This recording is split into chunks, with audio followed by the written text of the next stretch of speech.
তবে বাবা গুরু ধরতে হবে ঠিক ঠিক গুরু, যেমন তেমন গুরু ধরলে হবে না। যেমন গুরুদেব ছিল বাবা শ্রী শ্রী রামকৃষ্ণ পরমহংসদেব, তার একটা শিষ্য ছিল না বাবা, যার নাম হচ্ছে একেবারে মাতাল। কোনদিন গুরুদেবকে গুরুদেব বলে স্বীকার করতো না, কোনদিন মা ভবতারিণীকে প্রণাম করতো না, কোনদিন কৃষ্ণকে ভগবান বলে স্বীকার করতো না, যার নাম ছিল গিরিশ ঘোষ। মায়েরা এই জায়গাটা একটু আস্বাদন করবেন, গুরু যদি ধরতে হয় এমন গুরুদেব ধরতে হবে। এই রামকৃষ্ণ দেব আর এই যে বাবা গিরিশ ঘোষ, এরা শিষ্য কেমন আর গুরুদেব কেমন। রামকৃষ্ণ ঠাকুর থাকতো বাবা দক্ষিণেশ্বর কালীবাড়ি, আর আমার এই গিরিশ ঘোষ থাকতো কলকাতা বাগবাজার। তাহলে কোথায় কলকাতা বাগবাজার আর কোথায় বাবা দক্ষিণেশ্বর, একটুখানি রাস্তা নয়। আর এই গিরিশ ঘোষের একটা মারণ ব্যাধি হয়েছিল, বলো তো কি ব্যাধি? ক্যান্সার।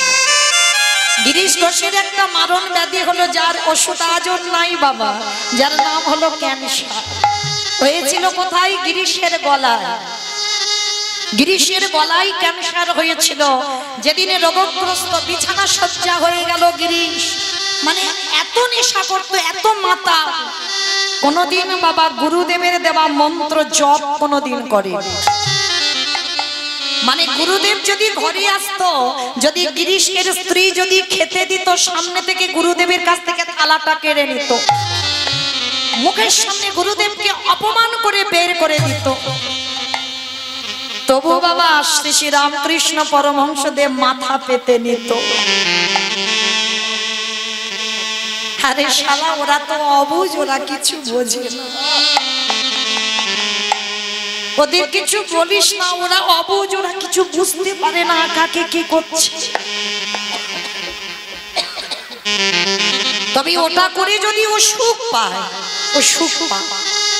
কিন্তু যেদিন গিরিশ ঘোষ বিছানা শয্যা হয়ে গেল, অসহ্য যন্ত্রণা গলায়, মানে ক্যান্সারের এত যন্ত্রণা, এত জ্বালা সহ্য হয়ে গেল। বিছানা শয্যা হয়ে গিরিশ ঘোষ তার পরিবারকে ডেকে বলেছিল, গিন্নি আর মনে হয় আমি বেশিক্ষণ বাঁচবো না, বড় জ্বালা, বড় যন্ত্রণা। তবে জানো গিন্নি, জীবনে আমি গুরুদেবের দেওয়া মন্ত্র জীবনে জপ করি, জীবনে আমি মা ভবতারিণীকে বিশ্বাস করি।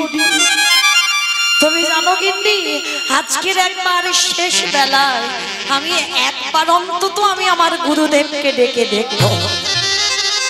মৃত্যু শয্যায় গিরিশ পাগলের মতো একবার শুধু বাগবাজারে নিজের বিছানায় শুয়ে একবার ডাক দিয়েছিল, গুরুদেব, গুরু।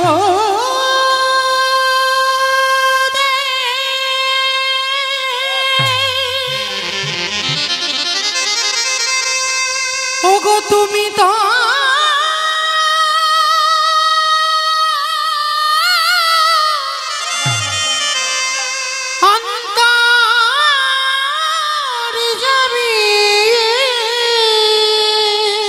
ছটকে উঠল, কে আমায়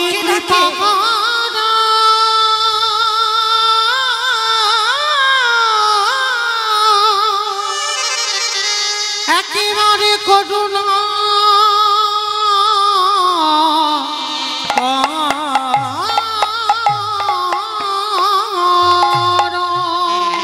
ডাকলো।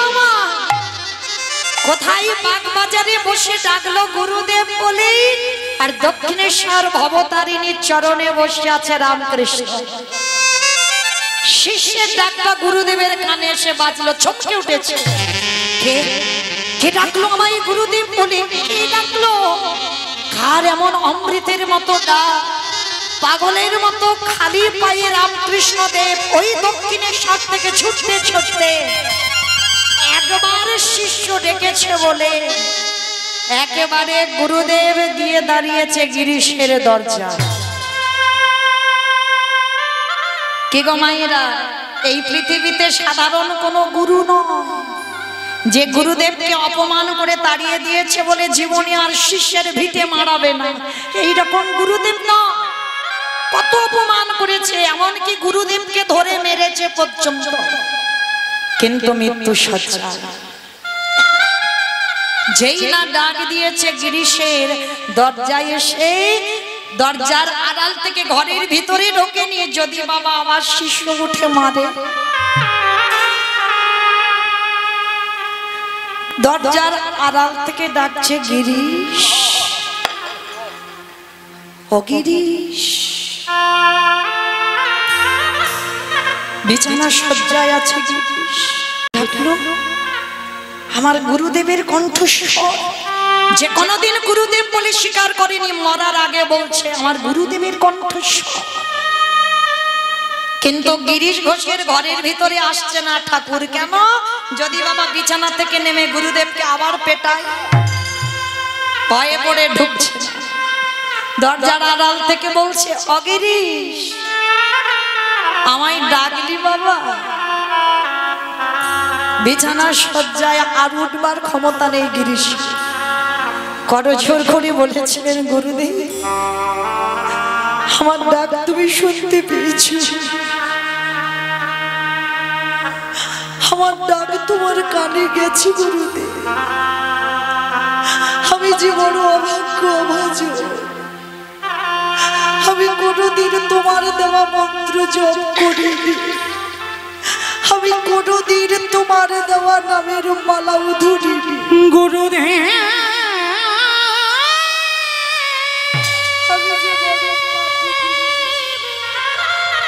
আমায় ক্ষমা করে দাও, ওগো করুণা।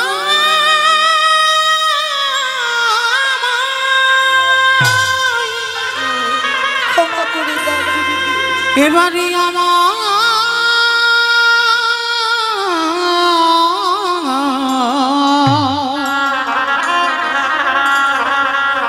এবারে আমার কৃপা করো। ঠাকুরকে যেই না বিছানা সজ্জা গিরিশ ডেকেছে, গিরিশের কাছে এসেছে, গিরিশ আমায় ডেকেছিস গুরুদেব? আর আমি বেশিক্ষণ বাঁচবো না গুরুদেব, যাবার সময় একবার তোমার দেওয়া মন্ত্র আমি জপ করতে চাই, আর যাবার সময় একবার তোমার দুটো চরণ ধুলো আমি নিতে চাই।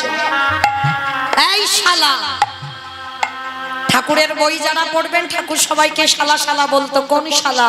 বউয়ের ভাই শালা না, পাঠশালা না, গোশালা না, তাহলে কোন শালা? শা মানে মুক্তি, লা মানে নৌকা, যে মুক্তির নৌকাতে ঠাকুর পারাপার হবে। নিতাই গৌর প্রেমানন্দে। সবাইকে শালা শালা বলতো। গিরিশকে বলেছিল, এই শালা, তুই কি মনে করলি তোর এখন যাবার সময়? শোন, তুই হলি নাট্যাচার্য গিরিশ, তোর নাটক সমাজে চলবে, আর তোর নাটক যখন সমাজে চলবে তা শুনে সমাজ শিক্ষা পাবে। জানিস গিরিশ, আর আমার বেঁচে থাকার প্রয়োজনীয়তা নেই। দে তোর ওই ক্যান্সারটা তুই আমার দে তো বাবা, তোর ওই ক্যান্সারটা তুই আমার দে। কি বাবা ঠাকুর দেখাতে পারবেন এমন শিষ্য, এমন গুরুদেব জগতে আছে? ঠাকুর দুটো হাত পেতে বলছে, দে তোর ওই ক্যান্সারটা আমার। গিরিশ ঘোষ চমকে উঠল, না ঠাকুর না, তুমি এটা কি বলছো? আমার গলার ক্যান্সার আমি তোমায় দেবো কি করে? হয় রে হয়, হয়। আমি তোর গুরুদেব, আমি যখন তোকে দীক্ষা দিয়েছিলাম, আমার দেহ তোর দেহ হয়ে গেল, তোর দেহ আমার দেহ হয়ে গেল। তা দে। ওরে তুই আমায় ভালো না বাসিস, আমি তো তোকে ভালোবাসি, দে। যেই না ঠাকুর গিরিশের গলার দিকে তাকিয়েছে, গিরিশের গলা থেকে ক্যান্সারটা উঠে রামকৃষ্ণ দেবের গলায় বসে। একটা দৃষ্টিতে শিষ্যের অসুখ গুরুদেবের শরীরে চলে। যার জন্য রামকৃষ্ণ দেব যখনই ভবতারিণীকে যখনই পূজায় বসত কোনোদিন মায়ের চোখে আর চোখ দিত না। একদিন মা ভবতারিণী আমার চিন্ময়ী মা মৃন্ময়ী ওই মা এসে বলেছিল, আরে রামকৃষ্ণ তুই প্রতিদিন আমায় পূজা দিস, প্রতিদিন আমার চোখের দিকে তাকাস, কিন্তু কয়েকদিন হলো দেখছি তুই আমার চোখের দিকে তাকাচ্ছিস না, কেন রে বাবা? কথাটা শুনে রামকৃষ্ণ দেব বলেছিল, মা আমি যদি তোর চোখের দিকে তাকাই আমার এই মারণ ব্যাধিটা যদি তোর হয়ে যায় আমি কষ্ট পাবো, আমি দুঃখ পাবো, আমি ব্যথা পাবো, কিন্তু আমার মা যেন ভালো থাকে, আমার মায়ের যেন কিছু না করে। এই কে বলেছে তোর ওই ব্যাধিটা আমার হবে? তাহলে এরাই হলো বাবা গুরুদেব আর এরাই হলো শিষ্য। এই ভগবানের কৃপা বাবা সবাই পায় না গো, তাই সবার চরণে আমার একটা নিবেদন, হরিনামের জন্য যারা ভিক্ষায় যায় যেন কোনোদিন ভুল করে কটু কথা বলে ফেলো না, ভুল করে কোনোদিন ভক্ত অঙ্গে আঘাত দিও না। আমার ভগবান বললেন, যদি আমায় ভালো না বেশি আমার ভক্তরে কেউ একটু শ্রদ্ধা করে ভক্তি করে সারা জীবন আমি তার বাড়ির তার চরণের দাস হয়ে যাই। কিন্তু বাবা আমরা তো কৃপা পেতে পারি জানো। আমার মহাপ্রভুর গুরুদেব ছিল যার নাম ছিল ঈশ্বরপুরী। এই ঈশ্বরপুরী মহাপ্রভুর দীক্ষা গুরু সন্ন্যাস গুরু ছিল কে? কেশব ভারতী। কেশব ভারতী ছিল সন্ন্যাস মন্ত্রে দীক্ষা দিয়েছিল, আর আজকের এই ঈশ্বরপুরীও দীক্ষা দিয়েছিল। দীক্ষা গুরু শিক্ষা গুরু দুইজনে ছিল, কিন্তু ঈশ্বরপুরীর আরো একজন শিষ্য ছিল যার নাম গোবিন্দ ঘোষ। আর এই ঈশ্বরপুরী ইনি আরেকজনকে দীক্ষা, ইনার আরো গুরুদেব ছিল যার নাম ছিল বাবা মাধবেন্দ্র পুরী। এই সেই মাধবেন্দ্র পুরী যারা যাবেন পুরী ধাম, জগন্নাথ ধাম, লীলাচল, এখন পুরী ধামে বহু ভক্তরা যাচ্ছে বাবা, রথযাত্রা উপলক্ষে বহু ভক্তরা যাচ্ছে। আর এই পুরী ধামে যাওয়াকালীন অনেক ভক্ত দেখেছেন, আবার অনেক ভক্ত দেখেননি। রেমুনাই যার বাড়ি হচ্ছে, যেমন রেমুনার মাটিতে আমার গোপীনাথ, যে গোপীনাথ এই মাধবেন্দ্র পুরীর জন্য বাবা ক্ষীর চুরি করে রেখে দিয়েছিল। তাহলে এই মাধবেন্দ্র পুরী ছিল বাবা ঈশ্বরপুরীর গুরুদেব, আর ঈশ্বরপুরী ছিল মহাপ্রভুর গুরুদেব। তো মহাপ্রভুর আর একজন শিষ্য ভাই ছিল কে জানো? যার নাম গোবিন্দ ঘোষ। যে গোবিন্দ ঘোষ ওই অর্ধেক হরিতকির জন্য বাবা যাকে অগ্রদ্বীপের মাটিতে ফেলে রেখে মহাপ্রভু বৃন্দাবন গেল। আমরা বলি না টাকা পয়সা থাকলে সবাই দেখবার আছে, এটা ভুল কথা। তার প্রমাণ গোবিন্দ ঘোষ করে দিয়েছে। তো এই যে ঈশ্বরপুরীর শিষ্য ছিল বাবা গোবিন্দ ঘোষ, আর গোবিন্দ ঘোষ আর মহাপ্রভু এরা ছিল গুরু ভাই। কি মা হিসেবে তো সেটাই বলে গুরু ভাই। তো যেদিন বাবা ঈশ্বরপুরী বিছানা সজ্জা হলো, কারণ গোবিন্দ ঘোষ মহাপ্রভুর চরণ সেবা করতে পারত, কিন্তু ঈশ্বরপুরী কি পারবে? কি বাবা গুরুদেব পারবে শিষ্যের চরণ সেবা করতে? তো ঈশ্বরপুরী সর্বদাই কাঁদতো যে আমি এমন দুর্ভাগা যে, যখন জানতে পেরেছিল যে নিমাই ভগবান, যিনি সত্যের নারায়ণ, ত্রেতা রাম, দাপরের কৃষ্ণ, তিনি কলিযুগে হয়েছে গৌরাঙ্গ। তো যেদিন ঈশ্বরপুরী জানতে পেরেছিল সেদিন বাবা সেদিন থেকে নয়ন জলে শুধু বুক ভাসিয়ে কাঁদতো। কেন না? আমি একদিনের জন্য আমি নিমাইয়ের চরণ স্পর্শ করতে পারবো না, কারণ আমি তোর গুরুদেব। কারণ আমি গুরুদেবের হয়ে যদি ওকে প্রণাম করি তাহলে আমার শিষ্যকে রৌরব নরক যন্ত্রণা পেতে হবে। কিন্তু বাবা দীক্ষা কালে যখন গুরুদেব আমাদের প্রত্যেকের বাম পাশে বসিয়েছিল, একটু স্মরণ করেন বাবা সেই দিনের কথা। আপনারা আমরা প্রত্যেকে যখন দীক্ষা গ্রহণ করেছিলাম গুরুদেবের বাম পাশে বসে, আর যখন দীক্ষা মন্ত্রে আমরা দীক্ষা নিলাম আমাদের এই দেহটা ছিদ্র হয়ে গেল। গুরুদেব যদি কোনো কুকর্ম করে সুকর্ম করে সেটা শিষ্যের শরীরে আসে, আর শিষ্য যদি কোনো কুকর্ম করে সেটাও গুরুদেবের শরীরে যায়, আদান প্রদান হয়ে যায়। গুরুদেবের ভজন শিষ্যের মধ্যে যায় আর শিষ্যের ভজন গুরুদেবের মধ্যে যায়। এমন একজন গুরুদেব সর্বদাই কাঁদতো যেদিন মৃত্যু শয্যায় পড়েছিল ঈশ্বরপুরে। কেন কাঁদতো জানো? ওই গোবিন্দ ঘোষকে ডেকে বলেছিল, গোবিন্দ আমি এমন একজনের গুরুদেব হলাম যে কোনদিন আমি আমার ভগবানের চরণ ধুলা নিতে পারব না, কারণ আমি তো নিমাইয়ের গুরুদেব, আর আমি যদি ওর পদ ধুলা নিই তাহলে আমার শিষ্যকে নরকে যেতে হবে। তবে গোবিন্দ আমি মরার আগে তোর উপরে একটা দায়িত্ব দিয়ে যাচ্ছি বাবা, কারণ আমার দেহ তো তোর দেহ, তুই আমার শিষ্য। অরে গোবিন্দ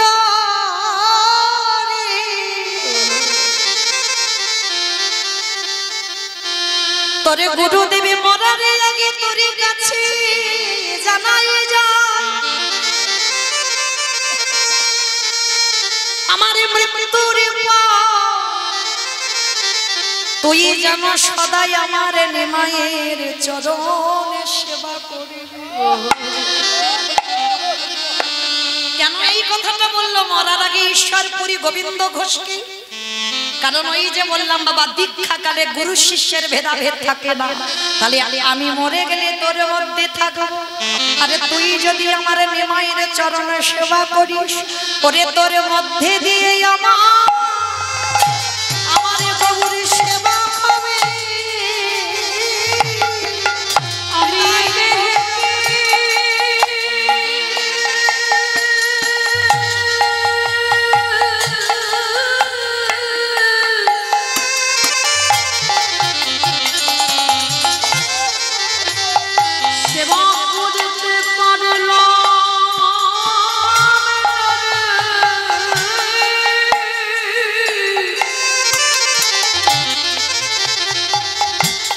তোর মধ্যে দিয়ে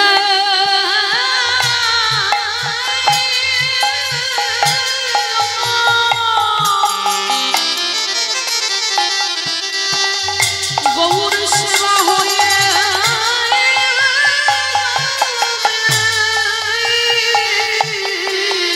ওরে গোবিন্দ ওরে গোবিন্দ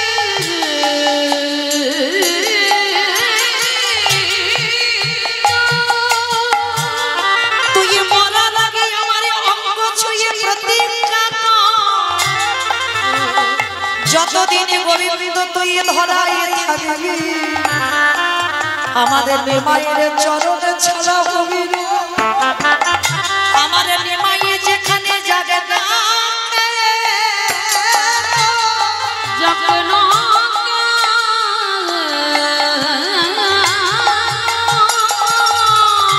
ওরে আমার নিমাইয়ের সঙ্গ ছাড়া তুই হবি না গোবিন্দ।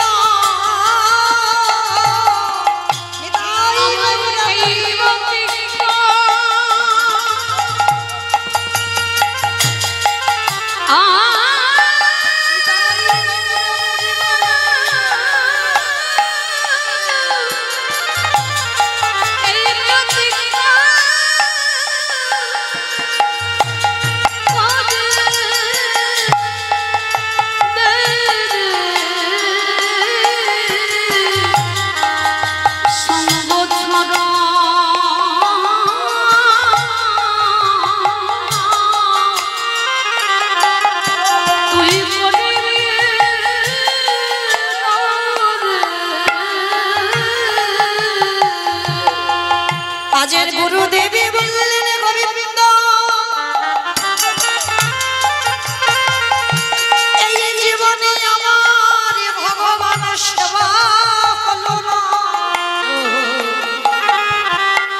যদি কোনোদিনই আমার পরবর্তী দিনে জন্ম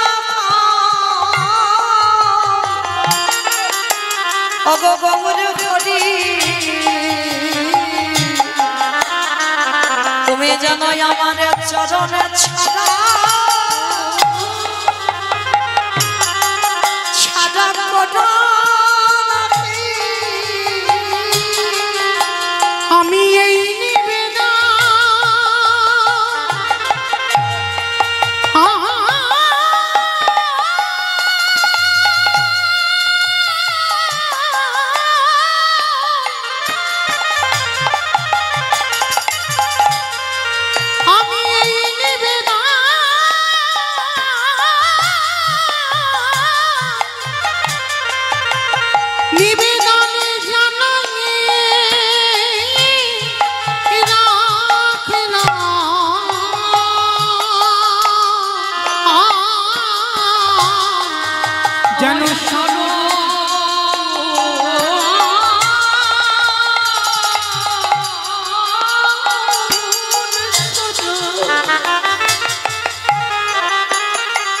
চরণে ছড়া করো না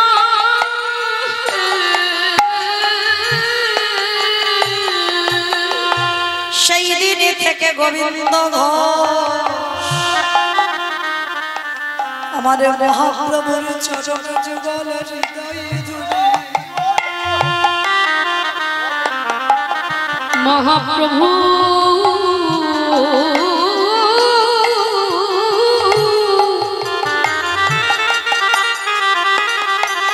বলে প্রভু হে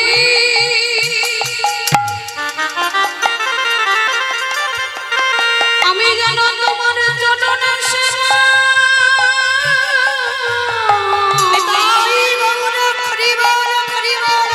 করিতে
যার জন্য গোবিন্দ ঘোষ সর্বদা আমার নিমাইয়ের চরণ সেবা করত, যার জন্য যখন বৃন্দাবন যাত্রা করেছিল আমার মহাপ্রভু তখন কেউ আগেই আসেনি, গোবিন্দকে সঙ্গে নিয়েছিল।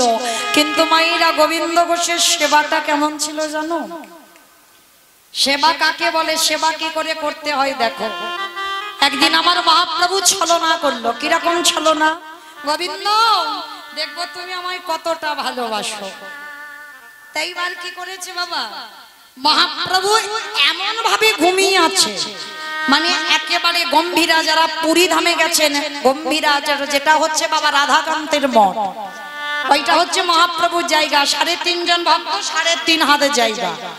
তো মহাপ্রভু ওই জায়গায় গম্ভীরাটা যারা গেছেন দেখেছেন মহাপ্রভু যেখানে বসে ভজন করতে কতটুকু জায়গা, আর দরজাটা দেখেছেন বাবা, ওই দরজা একেবারে আড়াআড়ি করে মহাপ্রভু ঘুমাচ্ছে, মানে একেবারে দরজা বন্ধ, মানে দরজার ভিতরে কেউ যেতে পারবে না। এইবার বাবা ঘটনাটা কিরম ঘটেছে দেখো। গোবিন্দ ঘোষ মহাপ্রভুর সেবার ব্যবস্থা করতো রোজ, মানে প্রভু কি খাবে কীর্তন সমাপ্ত করে আর তারপরে কি যে খাবে সেটা গোবিন্দ ঘোষ তৈরি করে দিত। তা মহাপ্রভু কি করেছে বাবা, এমন আড়াআড়ি ভাবে ঘুমিয়ে আছে যে গোবিন্দ ঘোষ ভিতর থেকে আর বাইরে বেরোতে পারছে না। তো একেবারে গম্ভীরার ভিতরে বসে আছে কিন্তু বাইরে বেরোতে পারছে না। আর মহাপ্রভু মনে মনে ভাবছে, গোবিন্দ আজকে দেখবো কি করে তুমি গৌর সেবা দিতে পারো। কারণ সময় নষ্ট হয়ে যাচ্ছে, আমি তো ঘুমাচ্ছি না, আমি ইচ্ছা করে আড়াআড়ি ভাবে তোমার রাস্তা অবরোধ করে আছি, দেখি তুমি আমাকে ডিঙিয়ে কি করে যাও। কি মাইরা ভগবানকে ডিঙিয়ে যাওয়া যায়? যাওয়া যায় না। তো গোবিন্দ ঘোষ কি করে যাবে?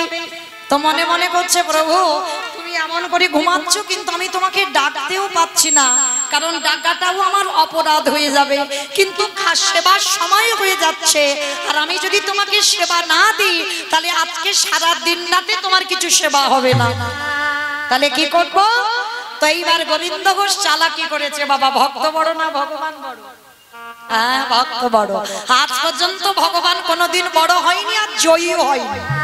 এইবার যতই চালাকি করুক না কেন আমার ভগবান ভক্তের সঙ্গে চালাকি করে পারে। এইবার গোবিন্দ ঘোষ কি করেছে জানো? নিজের গলা থেকে উত্তরীয়টা খুলে নিয়ে আমার মহাপ্রভুর গায়ের উপরে পেতে দিয়েছে। মহাপ্রভু একেবারে ষষ্ঠাঙ্গে ঘুমিয়ে আছে, তো লম্বা মানুষ, একেবারে আড়াআড়ি ভাবে ঘুমিয়েছে, উত্তরীয়টা পেতে দিয়েছে গোবিন্দ ঘোষ প্রভুর গায়ে। আর প্রভুর গায়ে পেতে দিয়ে বাবা একেবারে ডিঙিয়েছে, মহাপ্রভুকে ডিঙিয়েছে। মহাপ্রভুকে ডিঙিয়ে এইবার মহাপ্রভুর সেবার ব্যবস্থা করি, এইবার বাবা সেবাটা দিয়েছে। কিন্তু মহাপ্রভু উঠছে না, এখনো আছে, কিন্তু গোবিন্দ ঘোষ আর বেরোতে পারছে না। কেন বেরোতে পারছে না? আগের বারে বাবা ডিঙিয়ে এলো, তাহলে ডিঙিয়ে গেলেই তো হয়, অত সোজা না। এই জায়গায় ভক্ত চিনতে হবে। তা ভগবান মনে মনে ভাবছে, ভগবান একবার দেখি তো গোবিন্দ কেন এতক্ষণ দেরি করছে। ও তো আমার সেবা দিল কিন্তু বেরোচ্ছে না কেন? ও তো আমাকে ডিঙিয়ে আবার বের হবে কিন্তু বেরোচ্ছে না কেন? তাইবার ভগবান ইচ্ছা করে আলিশ ভেঙে উঠেছে, গোবিন্দ ও গোবিন্দ, এ কি তুমি এখনো ভিতরে বসে আছো, তুমি বার হওনি? বলে, প্রভু বার হব কি করে? তুমি যে দরজা আটকে আড়াআড়ি ভাবে ঘুমিয়ে আছো, আমি কি করে বার হব? তোমাকে ডিঙিয়ে কি বার হতে পারি? বলে, বাবা বাবা, তাহলে ডিঙিয়ে বার হতে পারলে না, আর ডিঙিয়ে গেলে কি করে? বলে, হে দয়ামা, ওইটা তো আমার সুখের জন্য নয়, আমি ডিঙিয়ে তোমার সেবার ব্যবস্থা করেছি বটে, ওটা তো গৌর সুখের জন্য। তাহলে তোমার সুখের জন্য যদি তোমাকে ডিঙিয়ে আমার পাপ হয়, আমি নরকে যেতে রাজি, কিন্তু হেদায় আমার এই আমার সুখের জন্য আমি ভালো খাবো বলে, আমি টাইমে খাবো বলে আমি তোমাকে ডিঙিয়ে যেতে পারি না, তাই তো মন্দিরের ভিতরে বসে রইলাম। মায়েরা বুঝতে পেরেছো কথাটা? প্রভু তোমার সেবা তো একটা টাইম, আমি জানি ওই টাইমটা যদি পার হয়ে যায় তুমি আর প্রসাদ পাবে না, তাই আমি চিন্তা করলাম আমার গায়ের উত্তরীয় তোমার গায়ের উপরে পেতে দিলাম, যদিও ধুলো বালি পরে আমার উত্তরীয়র উপরে পড়বে, আর তাতে যদি নরকে যেতে হয় যাব, কিন্তু তোমার টাইমে তো প্রসাদ পাওয়া হবে। কিন্তু ওই যে ভিতরে গেলাম, আমার খাওয়া একদিন না হয় হোক, কিন্তু তোমাকে ডিঙিয়ে আসতে পারবো না। ওগো কেন জানো গৌর করি, আমার নিজের সুখের জন্য আমি তোমাকে ডিঙাতে পারি না। মহাপ্রভু গোবিন্দ ঘোষকে ধরে বললেন, গোবিন্দ এমন করে আমার সেবা কেউ কোনোদিন করে না। গোবিন্দ তখন কেঁদে বলেছিল, হেদায় আমার, এ তো আমার সেবা নয়, আমার গুরুদেবী মরার আগে বলি গেল, ওরে গোবিন্দ আমি মৃত্যুর পরে তোর মধ্যে প্রবেশ করলাম, তাই এইভাবে গুরুদেবের নিজের হাতে তোমার কাছ থেকে সেবা করে নিল। নিতাই গৌর হরি বল। এই হলো বাবা গুরু সেবা, এই হলো বাবা শিষ্য, এই হলো গুরুদেব। আর এইভাবে যদি কেউ ভজন সাধন করে, তারে অচিরে কৃষ্ণ কৃষ্ণ প্রাপ্তি হয় গো। ওই গুরু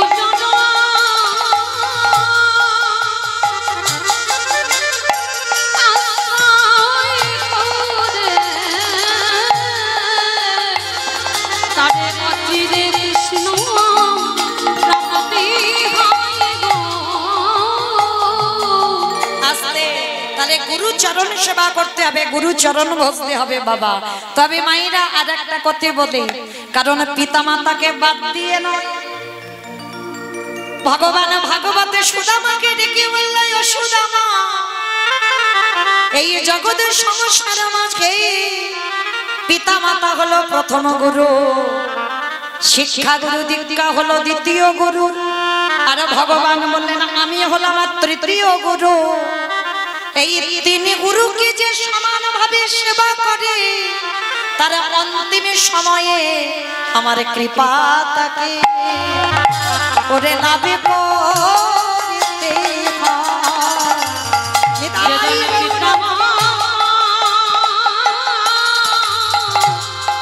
পিতা মাতা সেবা করে আমার সেবাটা হয়ে যায় গো। যার জন্য বাবা পিতা মাতাকে সেবা করা অবশ্যই আমাদের মনুষ্য জীবনে কর্তব্য। এই যে বাবা মাধবেন্দ্র পুরী ছিলেন, তিনি কিন্তু বাংলাদেশ বাসী ছিল, বাংলাদেশের মানুষ। আর বাংলাদেশের মানুষ হয়েও পিতামাতার আদেশে সংসার করেছিল, আর পিতামাতার আদেশে সংসার করে সেই মাধবেন্দ্র পুরী আমার বাংলার মাটিতে এসেছিল। একটা কথা মনে রাখবেন বাবা, এই বাংলার মাটিতে আমার মাধবেন্দ্র পুরী গোসাই যদি না আসতো, আমরা ভক্তির বীজ আমরা কেউ পেতাম না। এই যে আমরা কৃষ্ণ বলে এত কাঁদি, এই যে আমরা গৌর বলে এত কাঁদি, এটা শুধুমাত্র হয়েছে আমার এই মাধবেন্দ্র পুরী গোসাইয়ের জন্য। এই মাধবেন্দ্র পুরী গোসাই কি গো, রেমুনার মাটিতে যারা যাবেন একবার বাবা ওই ক্ষীর একটু প্রসাদ পেয়ে দেখবেন। আমি পেয়েছি বাবা, ওই রেমুনার গোপীনাথের ক্ষীরের প্রসাদ আমি পেয়েছি, এত সুস্বাদু। হাজার জিনিস দিয়ে বাবা যদি তুমি এমন তৈরি করো, এইরকম ক্ষীর তুমি বানাতে পারবে। কারণ রেমুনার গোপীনাথের যে ক্ষীরের প্রসাদ হয়, এখনো বিক্রি হয় বাবা ক্ষীরের প্রসাদ। কারণ প্রতিদিন এই গোপীনাথকে 12টা করে ভোগ লাগানো হতো, 12টা করে মালসা। আহা, আর এই মাধবেন্দ্র পুরী বাবা এমন একজন গোসাই ছিল, কোনদিন নিজের যে খিদে পেয়েছে কারোর কাছে বলবে যে আমার কিছু খেতে দাও। অমায়েরা ভক্ত হলে হবে না, ভক্তের মতো ভক্ত হতে হবে। কিরকম গোস্বামী ছিল দেখো, কোনদিন নিজের খিদে পেয়েছে যে বলবে, এইটা কোনদিন কারোর কাছে বলতো না। তো শুনেছে বাবা রেমুনার মাটিতে এসে যে ওইখানে বাবা আমার গোপীনাথের ভোগ লাগানো হচ্ছে। কি ভোগ না ক্ষীরের ভোগ, যে প্রসাদের নামটা হলো অমৃত কেলি। এই অমৃত কেলি প্রসাদ। তো ভক্তরা বাবা সব সন্ধ্যাবেলায় হাজার হাজার ভক্ত যাচ্ছে দল বেঁধে। তা মাধবেন্দ্র পুরী একটা গাছের গোড়াতে বসে বলছে, ও ভাই ভাই তোমরা কোথায় যাচ্ছ গো? বলে সে কি তুমি জানো না আমাদের গোপীনাথের ক্ষীরের ভোগ লাগানো হয়, আমরা সবাই প্রসাদ পেতে যাচ্ছি। মাধবেন্দ্র পুরী মনে মনে করছে, আহারে যদি একবার জানতাম কি করে ক্ষীরটা বানাতে হয়, একবার যদি জানতাম। একবার কিন্তু বলছে না বাবা যে দিয়ে একবার প্রসাদটা পেতাম, একবারও বলছে না, শুধু বলছে যদি কি করে অমৃত কেলি বানাতে হয় একবার জানতাম, তাহলে আমার বৃন্দাবনে আমার গিরি গোবর্ধনকে একটু করে দিতাম। কি গো মাইরা, আস্তে কথা নয় গো, কথা নয়, একটু শান্ত হও। সবাই জগতে যখন নতুন ফসল ওঠে বা নতুন কোনো ফল ওঠে, ভগবানকে দিয়ে খাও তো, তবু আপনারা দেন। আপনারা নদিয়ার মানুষ তো অনেক জানেন, আমরা অনেক অভাগ্য অভাজন, আমরা পতিত হয়ে পড়ে রইলাম। কিন্তু মনে রেখো মা, সেই বাজারে যে সবজি আগে উঠবে, যে ফল আগে উঠবে, চেষ্টা করবে নিজে খাবার আগে আমার গোবিন্দকে যেন আগে নিবেদন হয়। মাধবেন্দ্রপুরী ছিল এমন একজন ভক্ত, মনে মনে ভাবলো যদি একবার জানতাম কি করে মানায় তাহলে আমার গিরি গোবর্ধনকে একটু করে দিতাম। তো সবাই বাবা ভোগ লাগাচ্ছে, সবাই যখন প্রসাদ পাচ্ছে, মাধবেন্দ্রপুরী নিরজনে বসে আছে, আর নিরজনে বসে বসেই নয়নে জলে বুক ভাসিয়ে কাঁদছে। আর আমার গোপীনাথ থাকতে পারে গো, 12টা মালসার মধ্যে একটা মালসা চুরি করে, ঠান্ডার সময় তো চুরি করে ওই চাদরের ভিতরে একটা মালসা রেখে দিয়েছে। আর পূজারীর অত খেয়াল নেই বাবা, গুনে গুনে মালসা বিলি করেনি, 11টা মালসা বিলি করে দিয়েছে। আর যখনই 11টা মালসা বিলি করে দিয়ে সবাই তো প্রসাদ পেয়ে চলে গেছে, গোপীনাথ শয়নে গেছে, এইবার পূজারী বাড়িতে গেছে। আরে কি গোপীনাথ থাকিতে পারে মন্দিরে ওই পাথর রূপে ত্যাগ করে,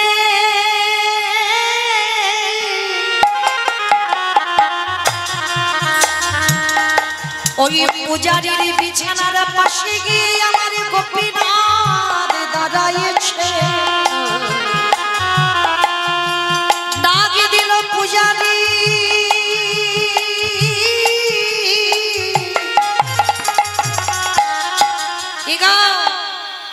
আজকে তুমি কটা মালসা দিয়েছো?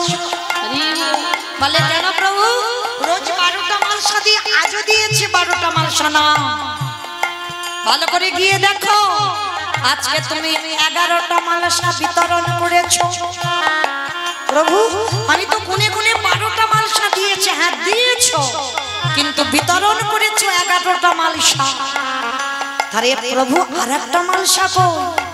যাও একেবারে গিয়ে মন্দিরে দেখো,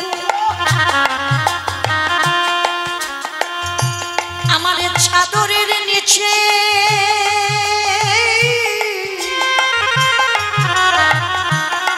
একটা ক্ষীরের ভাণ্ড আমি চুরি করে রেখেছি।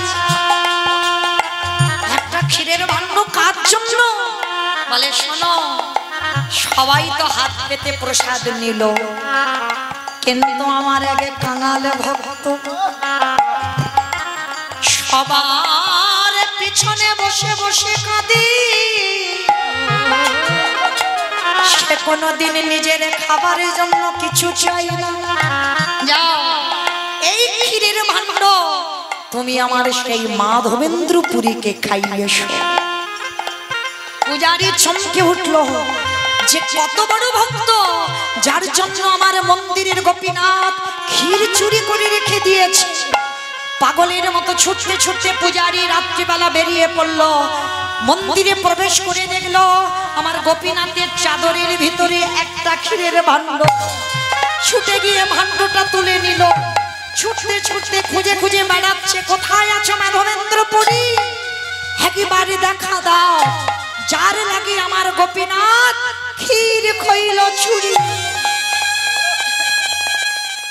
চারিদিকে খুঁজতেই ব্যস্ত, হঠাৎ দেখে না একটা গাছের তলায় মাধবেন্দ্রপুরী শয়নে আছে। ঠান্ডার সময় ঠক ঠক করে কাঁপছে। কে কে ডাকছে আমার মাধবেন্দ্রপুরী? যেই না বসেছে পূজারী এসে মাধবেন্দ্রপুরীর কাছে ওই ভাণ্ডটা দিয়েছে, এই নাও আমার গোপীনাথ তোমার জন্য এই ভাণ্ডটা চুরি করেছে। না না, আমার জন্য আমার গোপীনাথ চুরি করতে পারে না, তাতে সমাজ সবাই আমাকে নিয়ে মাতামাতি করবে। আমি চাই না, যশ খ্যাতি মান শুকুরের বিষ্ঠার সমান। একটা কথা মনে রাখবে বাবা, যারা প্রকৃত ভক্ত হয়েছ, যারা ভজনে একটু একটু করে এগিয়ে যাচ্ছ, তারা কোনোদিন যশ চায় না, তারা কোনোদিন প্রতিষ্ঠা চায় না, তারা কোনোদিন বলে না যে সমাজে আমায় অনেক যশ প্রতিষ্ঠা হোক, সবাই আমার নাম ডাক করুক। এটা ভক্তের কোনোদিন চাহিদা নয়, কারণ যশ খ্যাতি মান শুকুরের বিষ্টার সমান। মাধবেন্দ্রপুরী ওই ক্ষীরের ভাণ্ডটা নিয়ে বলল, গোপীনাথ তোমার এত কৃপা, তোমার এত দয়া, তুমি আমার জন্য ক্ষীর চুরি করেছ, তুমি আমার জন্য ক্ষীর চুরি করে জগতে তুমি চোর বদনাম নিলি। গোপীনাথ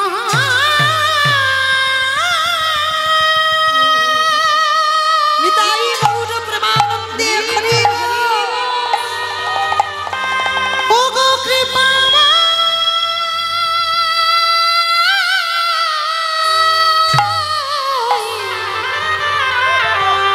ও গো করুণা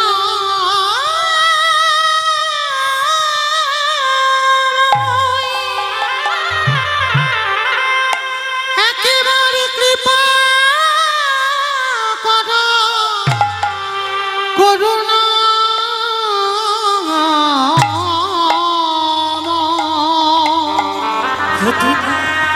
গোপীনাথ ও গো গোপী গোপীনাথ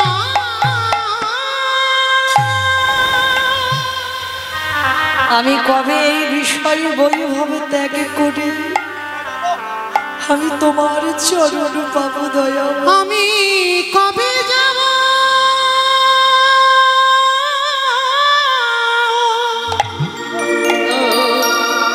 বিষয় ছেড়ে ওই মধুর বৃন্দাবন।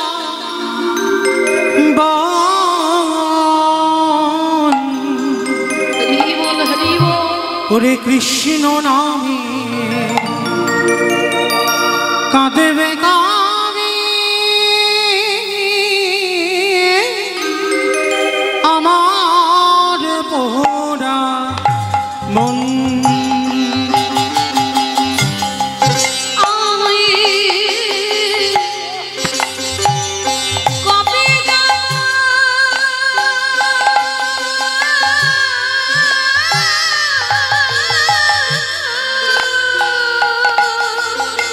আর ভালো লাগে না প্রভু সংসার।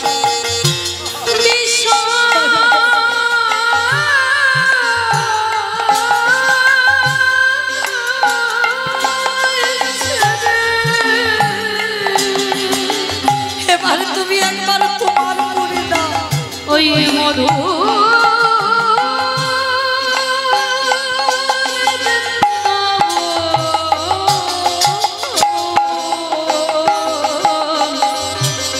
কৃষ্ণ নামে কাঁদবে কাঁদি।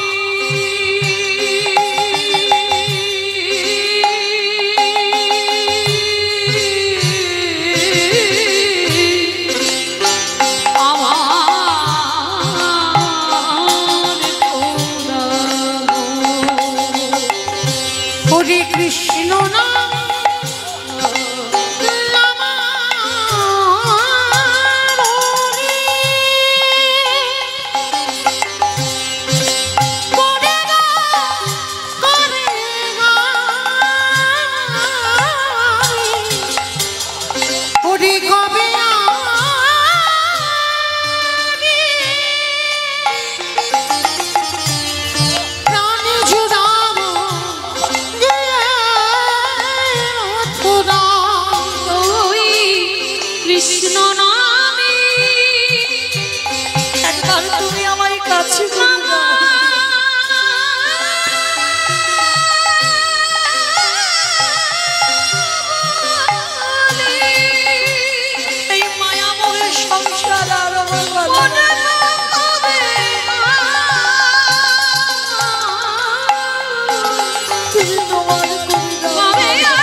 কাঁদবে কবি আমার প্রণাম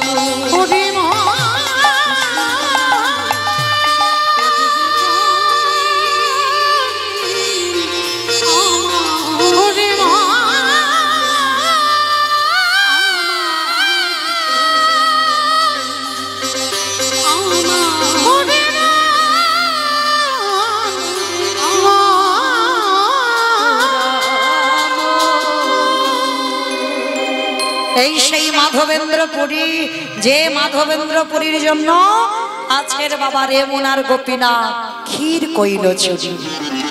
আজ জগৎ সংসারে এমনই একজন ভক্ত বাবা, যার জন্য গোবিন্দ ঘোষ আমার সেই জগৎ সংসারে প্রচার করে দিল, কারোর প্রয়োজন নেই।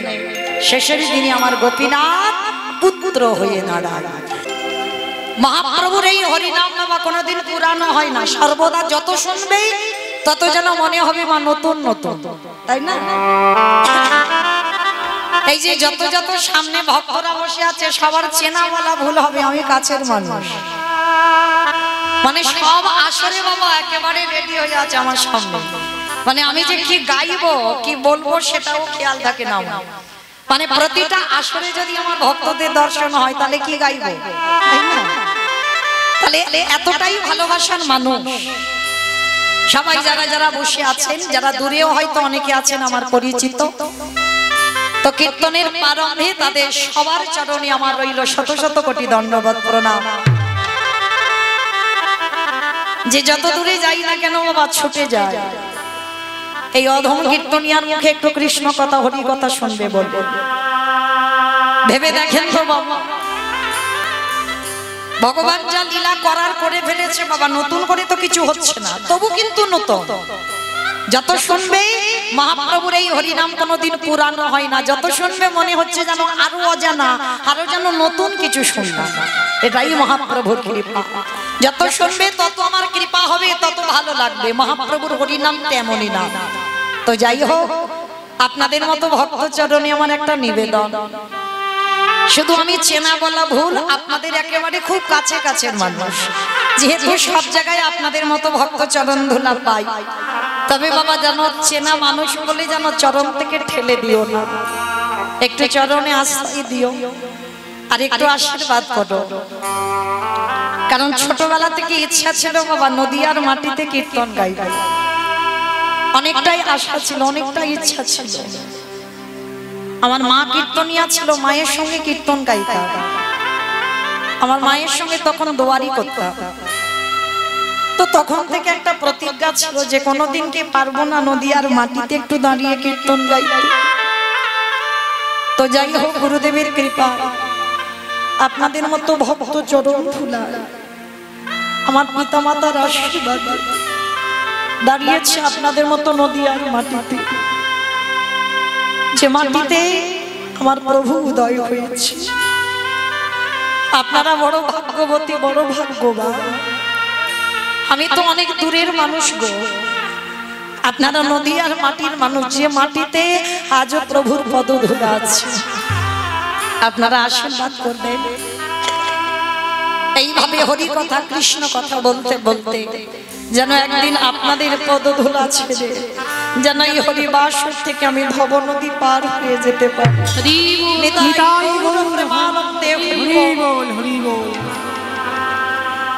তো কীর্তনের প্রারম্ভে বাবা আগে আমার কমিটি দাদা ভাইদের একবার প্রণাম দিলাম। কেন? কারণ যারা প্রতিটা দিন প্রতিটা সময় প্রত্যেকের দাঁড়িয়ে দাঁড়িয়ে গিয়ে ভিক্ষা করে আঁচল পেতেছে, ভালো করে ভেবে দেখবেন বাবা, তারা কিন্তু যারা যারা হরিনামের জন্য ভিখারি হয় তারা কিন্তু নিজেদের পেটে খাওয়ার জন্য কিন্তু যায় না, শুধু হরি কথা কৃষ্ণ কথা আমাদের মতো অধম কীর্তনিয়াদের আনবার জন্য। কেউ 5 টাকা দেয়, কেউ 10 টাকা দেয়, কেউ 2 টাকা দেয়, আবার কেউ মুখে দরজা বন্ধ করে কত মুখ নাড়াও দেয়। কত গালাগালিও শোনায়, তাই না? এই যখন ভিক্ষায় যাই দেখবেন কত কটু কথা বলে। আবার বাবা দেখবেন কোন কোন জায়গায় আমাকে বলে দিদি আমরা মাইক বাজিয়ে একটু যাই তো, বলে হরিনাম বন্ধ করো, ছেলে মেয়ে ঘরে ঘুমাচ্ছে। হরি বল। তো যাই হোক, সবার চরণে আমার একটা নিবেদন। মহাপ্রভু বললেন আছে বলে আমি প্রসাদ পাবো না, আমার শ্বেতপাথরের ঘর আছে, আমার চাকরির পেনশনের টাকা আছে, ভক্ত সেবা তৈরি করে প্রসাদী ভগবানকে দিল, ভগবান খেয়ে ফেলবে। অত সোজা নয়। লজ্জা ঘৃণা ভয় তিন থাকতে আমার গৌর গোবিন্দ নয়, আগে ভিখারি হয়ে লোকের দাঁড়ে দাঁড়ে গিয়ে আঁচলটা পাতো, আগে ভিখারি সাজো। চৈতন্য মহাপ্রভু যার কোনো কিছু অভাব ছিল না, যিনি সত্য যুগে বড় লোক ছিল, ত্রেতা যুগে বড় লোক ছিল, দাপরিতে বড় লোক ছিল, সেই ভগবান কলিকালের মাটিতে সে কাঙাল হয়ে জীর্ণ মলিন বস্ত্র পরিধান করে মস্তক মুন্ডন করে দিয়ে হাতে একটা বেলদণ্ড নিয়ে লোকের দাঁড়িয়ে দাঁড়িয়ে গিয়ে ভিক্ষা করে মাধুকুরি করে সন্ন্যাসী হয়ে চলে গেল। ভালো করে বিচার করে দেখেন, তার তো কোনো কিছু অভাব না। সে যদি মনে করত তাহলে কলিকালে ভগবান রাজ সিংহাসনে বসে থাকতে পারত না। তাহলে জগৎকে শিক্ষা দিল, রে জগৎ আমায় যারা ভালোবাসবি আগে দাঁড়ে ধারে ভিক্ষা করতে হবে। 5 বাড়ির দাঁড়িয়ে দাঁড়িয়ে গিয়ে সরু মোটা আতপ চাল এনে আমার জন্য রন্ধন করে যদি একজন ভক্ত যদি নয়নে জলে একেবারে বক্ষ জোগাল ভাষায় যদি একেবারে বলিতে পারে কৃষ্ণ তোমার হলমে বলে, আমার ভগবানে পৃথিবীর যে কোণে থাকুক না কেন সে যে ভক্তের দাদা।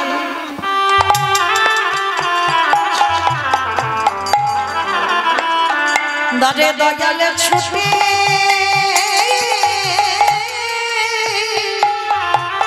ছুটে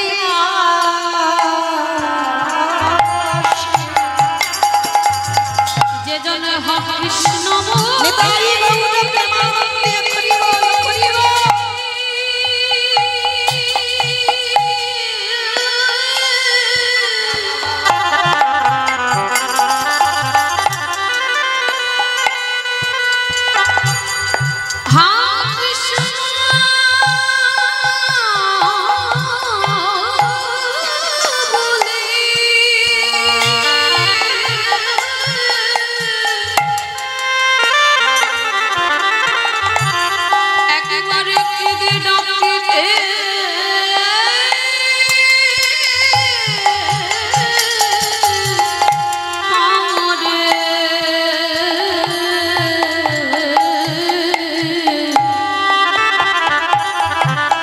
আমি যে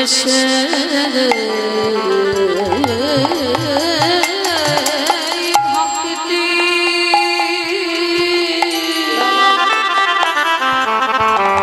ভক্তির দাঁড়ে ছুটে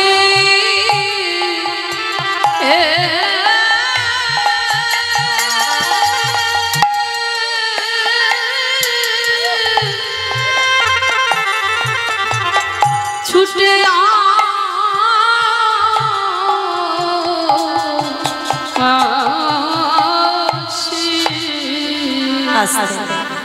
তাই সেই চৈতন্য মহাপ্রভু নবদ্বীপের মাটিতে সে আজকে কি করেছে জানো?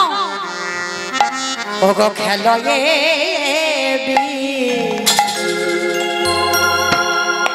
বিনোদ খেলা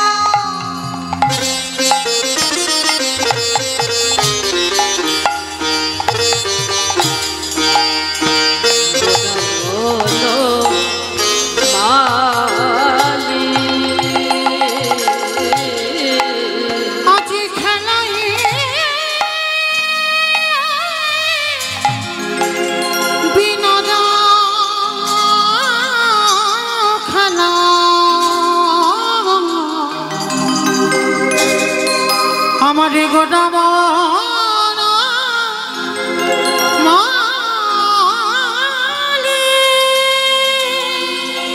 অগকুলিন বিহার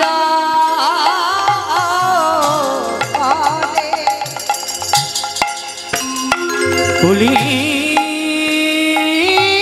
নবী বিহান করে আবারে ভকত কুলি নবী দেহার করে যত ভক্ত মণ্ডলী ভগবতী। আস্তে চৈতন্য মহাপ্রভু ভক্তদের সঙ্গে নিয়ে বাবা আজকে সুরধ্বনি গঙ্গার তীরে হরি নামের খেলা খেলছে। দেখবেন বাবা শুধু ভগবান খেলছে না, এই জগতে অনেক অনেক বয়স্ক মানুষরা বাবারা দাদা ভাইরা এখনো তাস খেলে। কি গো খেলে না? সন্ধে হলে দেখবে বাবা তাদের আর ঘরে মন টেকে না, কখন একটু বাজারে যাব আর বাজারে গিয়ে কখন একটু তাস খেলতে বসবো। এটা কলির মানুষের দোষ নয়, এটা তোমার ভগবান খেলে গেছে। তবে ভগবান তাস খেলেনি। হরি বল। ভগবান দেখেন বাবা সত্যযুগে খেলা করলো চার নারায়ণ হয়ে, চার নারায়ণ হয়ে খেলা করেছিল। বাসুদেব নারায়ণ, শঙ্কর্ষণ নারায়ণ, প্রদ্যুম্ন নারায়ণ, অনিরুদ্ধ নারায়ণ। এই চার নারায়ণ হয়ে সত্যযুগে ভগবান খেলা করেছিল। ভগবান মনে মনে ভাবলো এই চার নারায়ণ হয়ে খেলে সুখ হচ্ছে না। পরের জন্মে চার ভাই হলো, রাম লক্ষ্মণ ভরত শত্রুঘ্ন। সেই চার নারায়ণ চার ভাই হয়ে এলো, চার ভাই ভাই খেলছে, খেলায় সুখ হচ্ছে না। ভাই ভাই খেলে আনন্দ হয়? কি গো মাইরা আপনারা বিচার করে বলেন, ভাই ভাই খেলে সুখ হয়? মানে এক মার পেটের ভাই যদি একসঙ্গে খেলা হয় ভালো লাগে? দূর ভালো লাগছে না। এইবার ভগবান বলে একটু খেলোয়াড়ের সংখ্যা বাড়িয়ে দিতে হবে। পরের জন্মে 12 জন প্রধান 12 জন উপপ্রধান মানে 24 জন বন্ধু নিয়ে ভগবান কৃষ্ণ হয়ে খেলা করলো। তাহলে সত্য যুগে চার নারায়ণ, ত্রেতা যুগে চার ভাই, দ্বাপর যুগে 24 জন বন্ধু নিয়ে খেললো, তবু সুখ হচ্ছে না। ভগবান যমুনার ঘাটে মাথায় হাত দিয়ে বসে আছে। একজন ভক্ত ছুটে এসেছে, নাম হলো তার শ্রীমদ্ ভাগবত। ভাগবত ছুটে এসে বলছে, প্রভু একি তুমি মাথায় হাত দিয়ে ওই রকম যমুনার পাড়ে বসে আছো কেন? বলে জানো ভাগবত সুখ পাচ্ছি না। বলে কেন সুখ পাচ্ছ না? বলে দেখো সত্য যুগে খেললাম, ত্রেতা যুগে খেললাম, দ্বাপর যুগে খেললাম, কিন্তু সুখ হচ্ছে না কোনো খেলা। তা শ্রীমদ্ ভাগবত করে জোর করে বলে, প্রভু একটা কথা বলবো? বলো ভাগবত। আচ্ছা ঠাকুর, যে খেলায় শুধু মারামারি কাটাকাটি খুনোখুনি হয় সেই খেলায় কি সুখ হয়? ভগবান বলে বুঝতে পারলাম না, একটু খুলে বলো। আচ্ছা ঠাকুর, তুমি 6 দিনের ছেলে পুতনাকে মারলে, 8 বছরের ছেলে কালিয়নাগকে দমন করলে, পুতনা রাক্ষসীকে বধ করলে, অকাসুর বাকাসুর মারলে, তৃণাবত্তাসুর মারলে, অরিষ্টাসুর মারলে, মানে শুধু মারামারি কাটাকাটি খুনোখুনি করে যাচ্ছ। তা তুমি যদি শুধু একে মারবো তাকে মারবো ওকে ধরবো এই মনোবৃত্তি হয়, তাহলে কি খেলায় সুখ হয়? তা ভাগবত তুমি খারাপ বলনি, ওই জন্য সুখ পাচ্ছি না। বলে হ্যাঁ ঠাকুর, শুধু মারলে হবে না, মার খেতে শিখতে হবে। দেখবে মার খেতে যখনই শিখবে তুমি সেই খেলায় সুখ পাবে। বলে তাহলে ভাগবত কি করব? পরের জন্মে যাব, একটু খেলোয়াড়ের সংখ্যা অনেক বাড়িয়ে দেব। এলো কলিযুগ, আর কলিযুগে বাবা খেলোয়াড়ের সংখ্যা দেখেছো অগন্তি, কোনো গোনাগাতি আছে? নারী পুরুষ ভেদাভেদ আছে। দেখো এখানে যদি যাত্রা হতো, ফাংশন হতো, মাঝখান থেকে বাঁশ বেঁধে দেওয়া হতো, একদিকে নারী একদিকে পুরুষ, কিন্তু এখানে দেখো নারী পুরুষ একাকার হয়ে আছে, তাই না? মানে জাতি ধর্ম নির্বিশেষে নারী পুরুষের কোনো ভেদাভেদ নাই, মহাপ্রভুর হরিনাম। কলিযুগে ভগবান করলো কি? খেলোয়াড়ের সংখ্যা বাড়িয়ে দিল। আর বাড়িয়ে দিয়ে এইবার ভগবান বললে, আর আমি প্রতিজ্ঞা করলাম এবে অস্ত্র না ধরিব, প্রাণীকারী না মারিব, প্রেম দিয়ে চিত্ত শুদ্ধি করিল সংহার। নিতাই গৌর হরিব। আর মারামারি কাটাকাটি খুনোখুনি নয়, এবার প্রেম আর হরিনাম দিয়ে একটু উদ্ধার করব। ওই জন্য কি করছে দেখো, বৃন্দাবনের খেলা ছিল মাঠে দৌড়া দৌড়ি, বৃন্দাবনের খেলা ছিল মাঠে দৌড়া দৌড়ে বৃন্দাবনের খেলা ছিল মাঠে দৌড়া দৌড়ে বৃন্দাবনের খেলা ছিল আই ঘটনা দেখে যা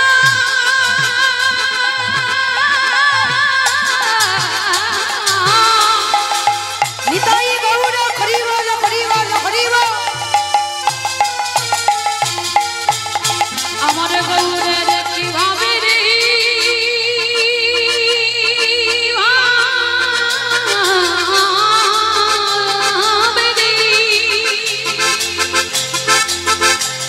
মাইরা উলুন ধ্বনি এই নবদ্বীপ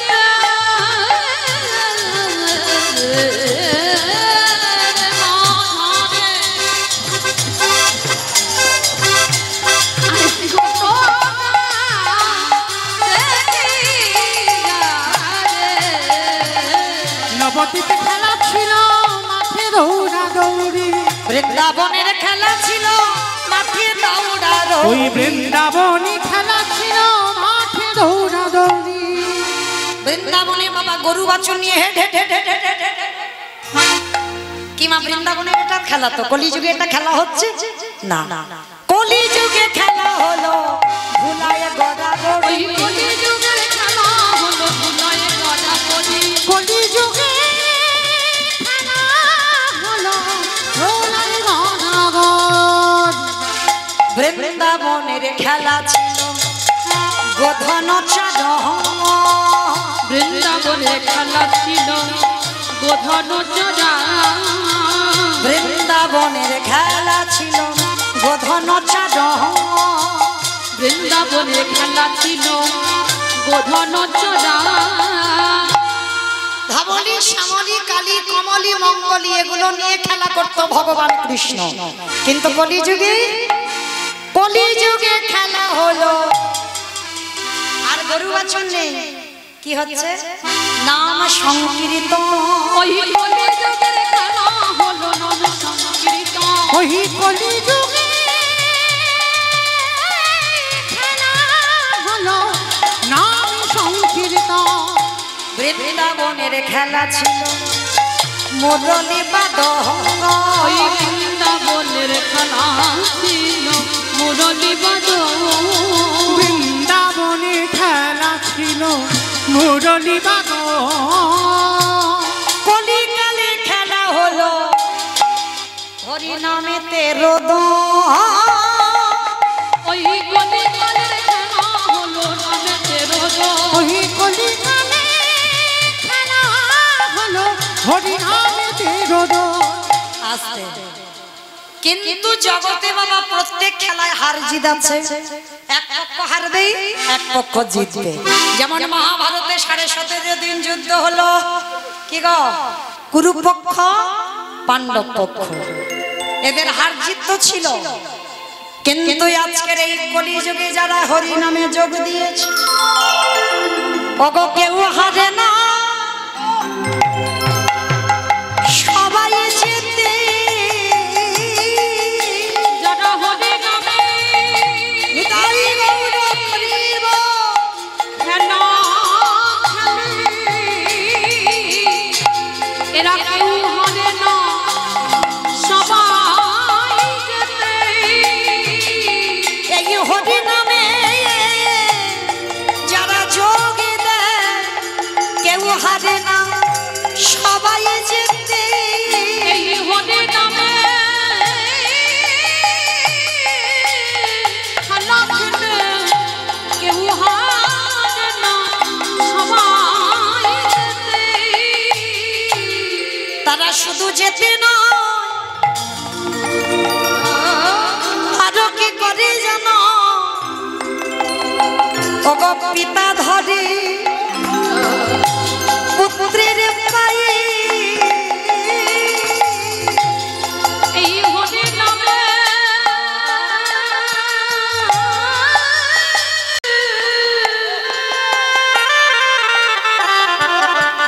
এই নামে প্রেমে মাতোয়ারা দেখো পিতা ধরে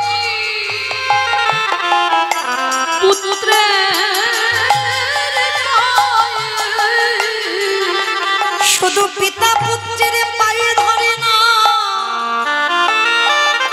আবার পুত্র ধরে পিতার পায়ে। এই হরি নামে নিতাই গৌর হরি বল হরি বল। আনন্দেতে পুত্র ধরে পিতার পায়ে। তারা একে অপরের জড়াই, পিতা ধরে পুত্রের পায়ে। তারা একে অপরের জড়াজড়ি হয়ে ওই পিতা ধরে পুত্রের পায়ে। বলে একে অপরের হৃদয় ধরে ওই পুত্র ধরে পিতার পায়ে। হা হা কৃষ্ণ তোমার হলাম বলে, বলে কৃষ্ণ দেখা দাও বলে হৃদয় গৌর কৃষ্ণ দেখা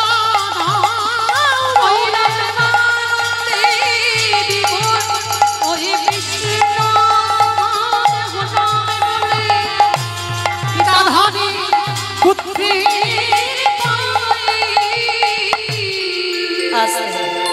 তাহলে বাবা আজকের সেই হরি নামের খেলা খেলতে খেলতে হঠাৎ পূর্ব আকাশের সূর্য উঠেছিল, মাথার উপরে এলো দুপুর বেলা। এইবার কোথায় গেছে গো? পশ্চিম আকাশে ডুবে গেছে, তাই না? একটি জীবনের দিকে তাকিয়ে দেখেন বাবা, আমাদেরও সূর্য উঠেছিল, ওঠেনি? সকালবেলা বাল্যকাল, তখন যখন সূর্য সকালে ওঠে তখন শান্ত ভাব, দেখবেন রোদ যখন গায়ে পড়ে অত কষ্ট হয় না, এটা সকালবেলা। আর যখন দুপুরবেলা সূর্য গায়ে পড়ে কি গো, এত তেজ জ্বালা জ্বালা করে ওঠে গা। দেহতত্ত্বের দিকে তাকিয়ে দেখে ওই দুপুরবেলা হলো আমাদের যৌবনকাল, রক্ত গরম, আর এত গরম হয়ে গেল সবাই সংসারের মায়াতে ডুব দিলাম, কামিনী কাঞ্চনে আসক্ত হয়ে ডুব দিলাম। কিন্তু মা সকাল হয়েছিল, দুপুর হলো, বিকাল তো হবে আমাদের। চুলগুলো একটা দুটো করে পাক ধরছে, কি গো, মাসে একবার করে কালার করলে হবে, আর যত বিকাল গড়াবে সে সপ্তাহে কালার করলেও ঢাকা দেওয়া যাবে না, তাই না? যাবে কি? কারণ চিঠি তো পাঠিয়ে দিয়েছে ভগবান, দন্ত পড়ে যাচ্ছে, চামড়াগুলো একটু একটু করে আলগা হচ্ছে। ভগবান বলে সকালে হয়েছিল, দুপুর সেরে ফেলেছিস, এবার বিকাল বেলা চল দিবায় শান হলো গৃহেতে চলিলা, গৃহেতে চলিলা, গৃহেতে চলিলা।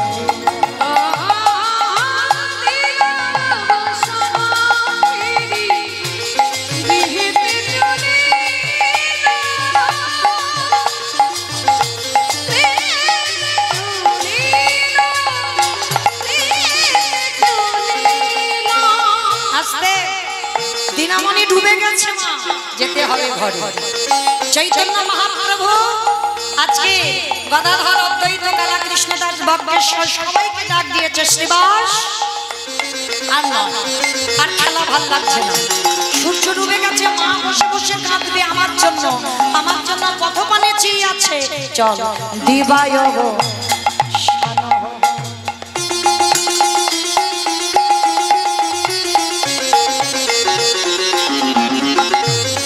গৃহেতে চলিলা। ভগবান জানে যে ঘরে যেতে হবে, কি বাবা, ভগবান যেটা জানে সেটা আমরা জানি না। আচ্ছা মাইরা, তোমরা সবাই থাকবে না বাড়ি যাবে? থাকবে, বাড়ি যাবে, সবাই যাবে, যা যা। আবার কেউ কেউ বলছে না যাবো না, থাকবো। কিন্তু যত মাথা নেড়ে বলো না কেন থাকবো, তুমি বললে তো হবে না, ভগবানকে পর্যন্ত বাবা যেতে হয়েছে জরা ব্যাধির তীরে। শ্রীরামচন্দ্রকে সরুজ নদীর জলে প্রাণ ত্যাগ করতে হয়েছে, মহাপ্রভুকে ওই জগন্নাথ দেবের সঙ্গে বিলীন হতে হয়েছে। তাহলে ভগবানকে যেতে হলো, আর আপনার আমরা তো তুচ্ছ। তাই আজকে চৈতন্য মহাপ্রভু বলছে আজ দেরি নয়, সূর্য ডুবে গেল, দিবায় শানো হলো। গৃহেতে চলিলা, গৃহেতে চলিলা, গৃহেতে চলিলা।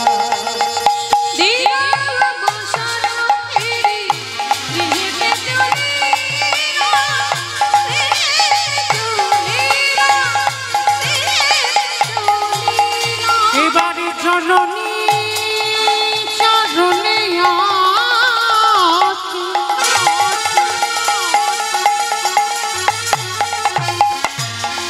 প্রণাম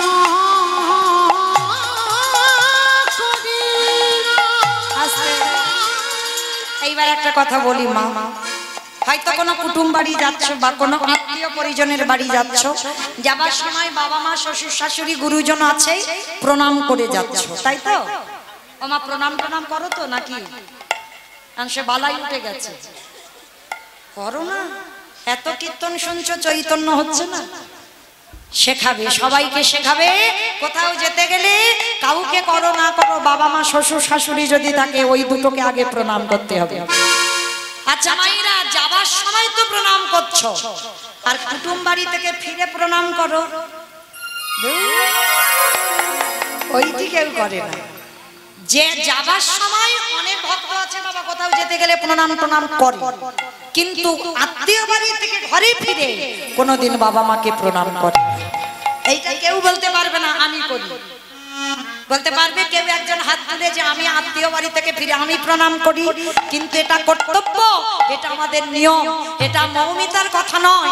চৈতন্য মহাপ্রভু শিক্ষা দিল, কোথাও যেতে গেলে বাবা মাকে প্রণাম করো, আবার কোথাও থেকে ফিরে এসে সে যদি তুমি রাস্তায় কোনো আড্ডা দিতে যাও, তাসও খেলতে যাও, বাড়িতে ফিরে এসে বাবা মাকে প্রণাম করো। ওই জন্য তো আমার চৈতন্য মহাপ্রভু কি বলছে জানো? জননী চরণে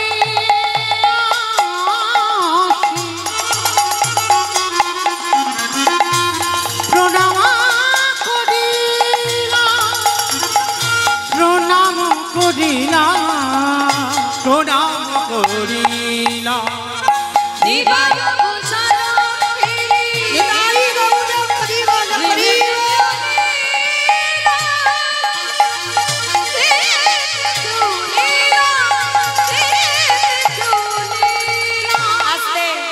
তাহলে মায়েরা এই জায়গাটা একটু কথা বলি, মা কি বস্তু দেখেন, মা কি এমন বস্তু যেতে প্রণাম করতে হবে, আসতে প্রণাম করতে হবে, তাই না? তাহলে মায়েরা এই যে মা কি বস্তু তাহলে বোঝা গেল। এইবার চৈতন্য মহাপ্রভু ঘরে ফিরেছে, আর যেই না ঘরে ফিরেছে আজ নরহরিকে ডাকলো, নরহরি বলে বলে আমার নিমাই রঙে ধুলো মাখা কেন, ওরে নরহরি, ওরে নর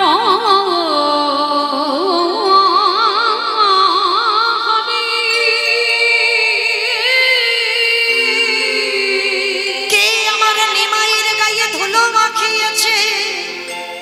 আমার ভগবানকে কেউ ধুলো মাখিয়েছে? বলে না। কখনো রাধা ভাব, কখনো কৃষ্ণ ভাব, রাধা কৃষ্ণ একাত্মা দুই দেহ ধরি, অনন্য বিলাস রস আস্বাদন করি। এই দুই ভাবে চৈতন্য গোসাই ভাবে রস আস্বাদিতে দোহে কোঠায়। কখনো কৃষ্ণ ভাব, কখনো রাধা ভাব, যখন সুরধ্বনির তীরে গড়াগড়ি যায়, আর সেই ধুলোটা তোমার নিমাই রঙে লেগেছে। নরহরি আজকে সেই অঙ্গটা যখন দেখছে, চারিদিকে নিমাইয়ের গায়ে ধুলো মাখা। আজকে লীলার পাশে দাঁড়িয়ে বৈষ্ণব মহাজন বলে উঠলেন, ধুলায় ধূসর অঙ্গ গদ গদ ভা, গদ গদ ভা, এ রাধা মোহন দেখি তো চিতে গভীর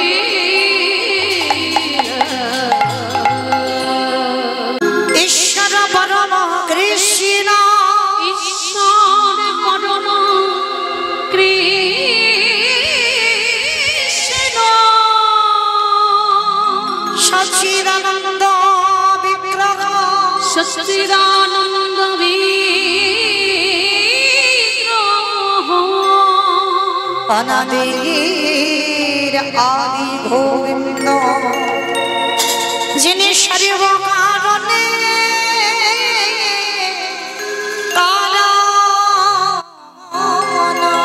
যিনি সর্বকারণে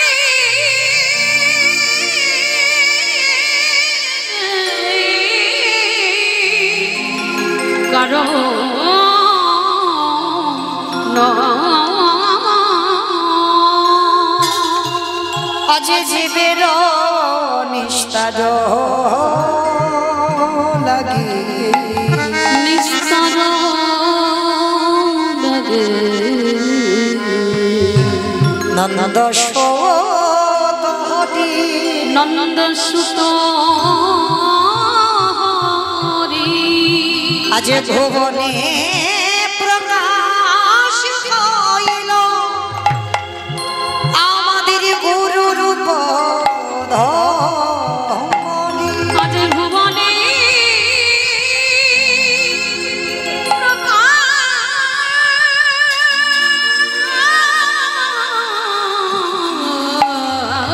প্রকাশ হলো গুরুর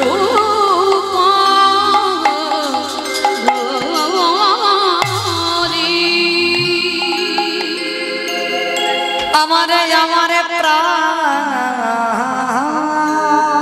গো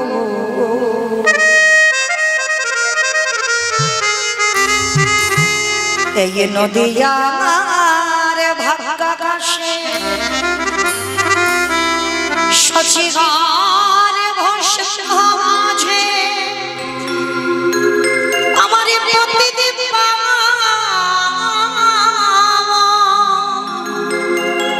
আমারি প্রতিদিন পাবন গৌর করি উদয় হইলে আমার প্রতিদিন পাবো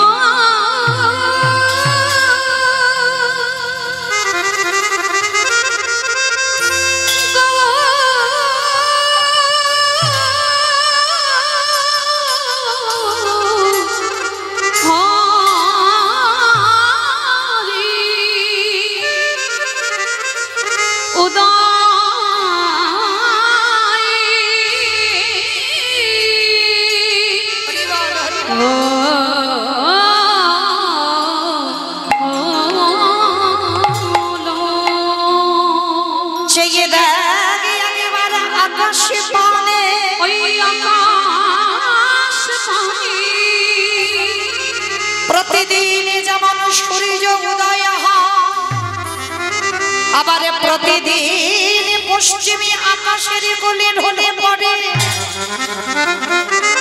ওরে কলির জ্ঞান আমাদের জীবনের আয়ু সূর্য ডুবে যায় কখন যে ডুবে যাবে এ জগতে জানে না ওরে কলির জ্ঞান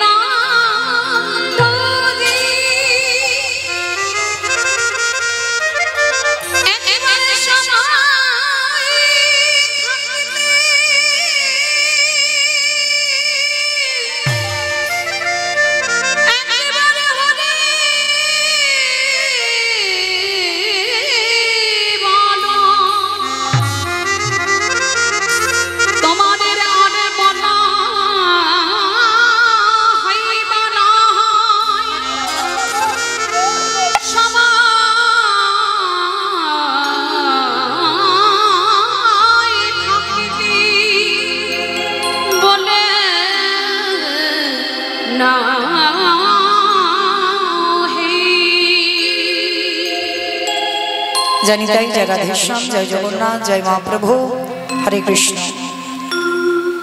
समवेत शुद्धि कृष्ण अनुरागी गौर अनुरागी मातृमंडली पितृमंडली आहुत अनाहुत भागवत ग्रामवासी वृंद যারা আমার রাধা গোবিন্দে, যারা আমার গৌর নিতাই রাতুল চরণ আশ্রয় গ্রহণ করেছেন, তাহাদের সবাকার চরণে রইল আমার কোটি কোটি দণ্ডবত।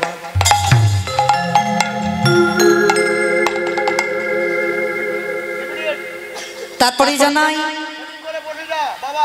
এখানে যত সাধু গুরু ব্রাহ্মণ বৈষ্ণব আছেন, সবাকার চরণে রইল আমার কোটি কোটি দণ্ডবত প্রণাম। তারপরে জানাই বাবা,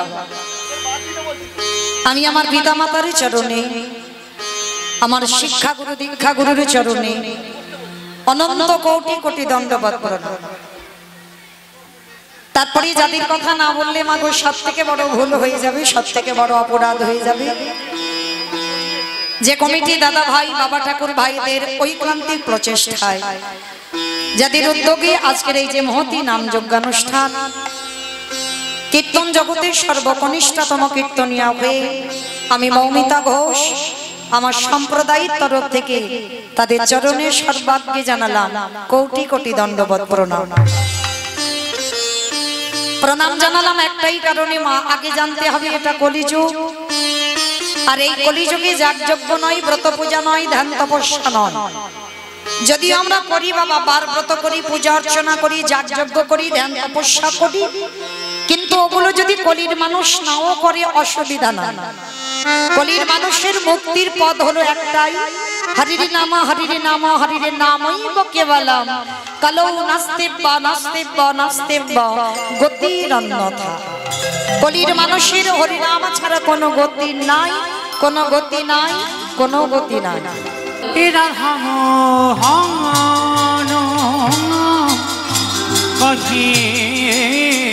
এইবার লীলা প্রকাশী হলো, রাধাম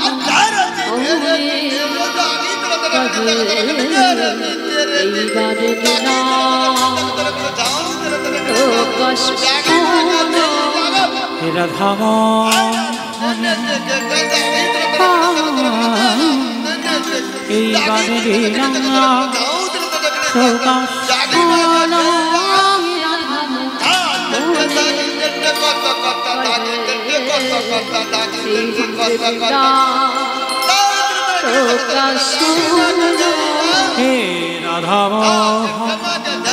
হলো। হে রাধাম এইবার লীলা প্রকাশ হলো।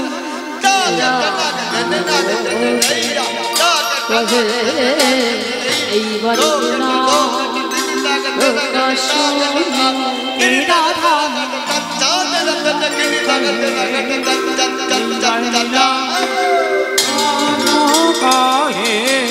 এইবার লীলা প্রকাশ হলো। রাধা মোহনে কবে এইবার লীলা প্রকাশ হলো, রাধা মোহন কবে এইবার লীলা প্রকাশ হলো, রাধা মোহন কবে এইবার লীলা প্রকাশ হলো রে কবে রাধা মোহন কবে।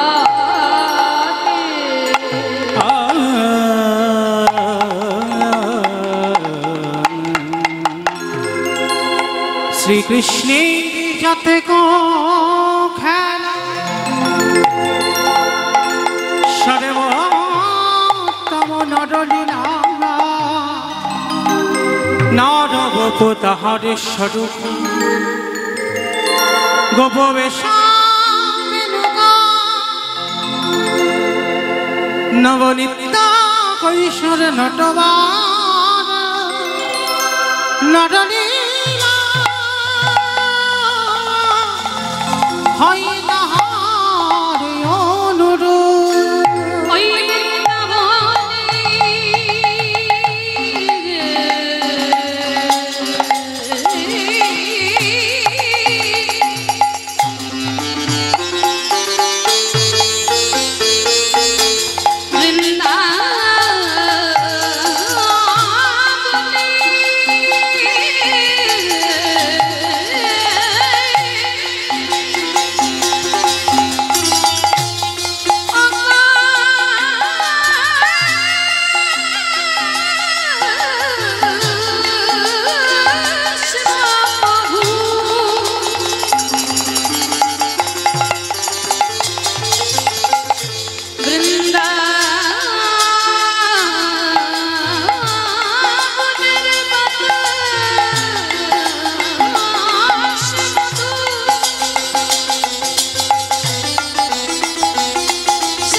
नमोस्तुते वन्दे नन्द व्रजश्रिनं पादरेणुववेक्षसा या संहरे कतत गीतं प्रणति भुवनतया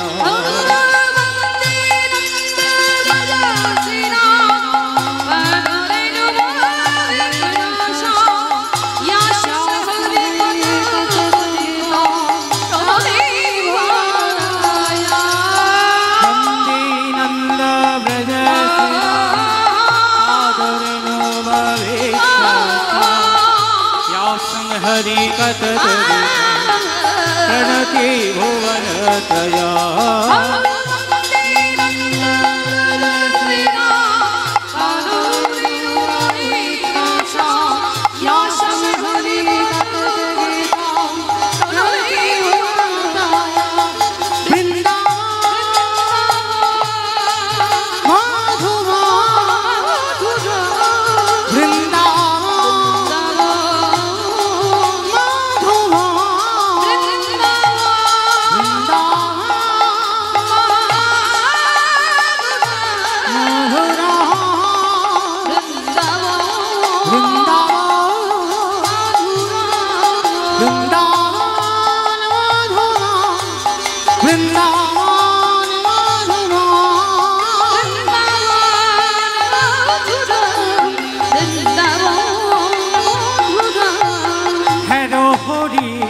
নয়ন ভরি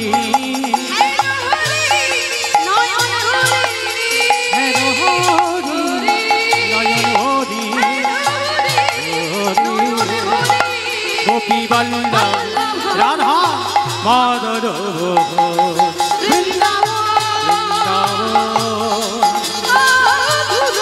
মধুর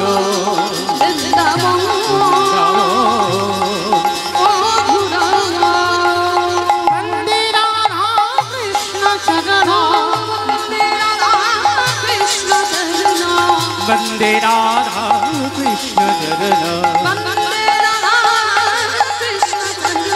वन्दे माधव नंद कुमारं वन्दे राधा करुणाया पारं वन्दे माधव नन्द कुमारं वन्दे वन्दे राधा कृष्ण चरण वन्दे राधा कृष्ण चरण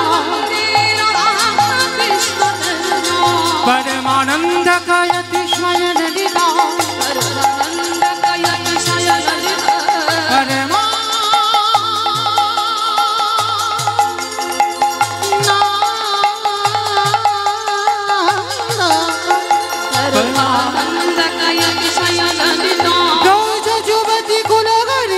चलिता भव भय भंजन कारण करुणा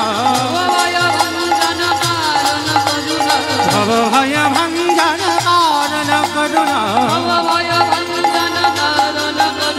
वन्दे राधा कृष्ण चरण निंदित शशधर निरुपमन करम हृदिगते तिमिर विनाशन चितरम निंदित शशधर निरुपमन करम हृदिगते तिमिर विनाशन चितरम शरण चरण युग भव भय हरणा शरण चरण युग भव भय हरणा वन्दे राधा कृष्ण चरणं वन्दे राधा कृष्ण चरण वन्दे राधा कृष्ण चरण वन्दे राधा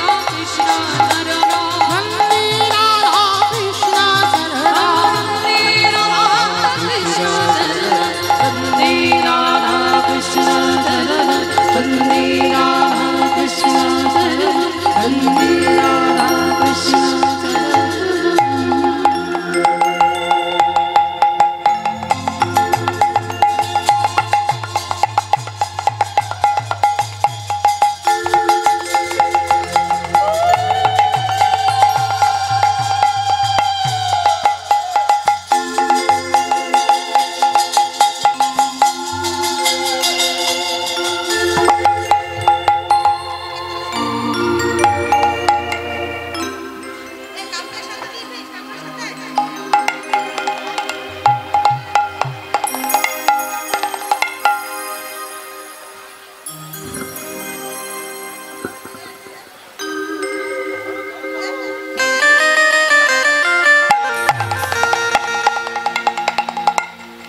জয় রাধে।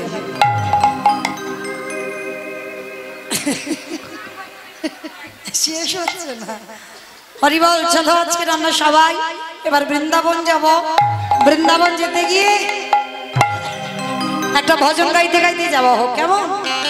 কি মাইরা আগে থেকে সবাই বলেন তো, গৌর সুন্দরী কি ধ্বনিটা হলো কি? এটাও জয়। আমি বললাম ধ্বনি হলো কি, এটা নাকি জয়? এটা জয় নয়, একটু প্রেম সে ধ্বনি দাও। মানে এত জোরে ধ্বনি দেবে, কত দূর যাবে গো? করিমপুর শোনা যাবে। করিমপুর বেশি দূর না। হ্যাঁ করিমপুর শোনা যাবে। আর এবারে জলঙ্গি। আচ্ছা যাবে। ওমা জলঙ্গি করিমপুর যাবে তো? যাক না যাক, মাথা তো নেড়েছে, তাহলে যাবে। ওমা এখনো শেষ হয়নি। সবাই দেখি একবার হাত দুটো তোলেন তো দেখি, আমার নিতাই চাঁদ গৌর চাঁদের মতো। সবাই একসঙ্গে বলবেন, সবাই। ওমা হাতগুলো কই সব? কই তোলো দেখি সবাই হাত দুটো। সবাই একসঙ্গে সবাই বলো, গৌর সুন্দরী কি নবদ্বীপের ধামে কি সচিরি নন্দনে কি বিষ্ণুপ্রিয়া কি নিতাই চাঁদ কি ভক্তবৃন্দ কি হরিবাসন ধাম কি সাধু গুরু বৈষ্ণব কি আপন আপন গুরুচরণ কি কমিটি ভাই সব কি হরিনাম যজ্ঞ কি আজকের আনন্দ কি নিতাই গৌর প্রেমানন্দে হরি বল। বেশ, চলো দেখি সবাই আমরা একটা ভজন গাইতে গাইতে যাই, কেমন? কিংবা একটা ভজন হবে তো? তবে আমি আর আমার সম্প্রদায় নয়, সবাই যাব। একটু উলুধ্বনি দাও দেখি জোরে। বাহ,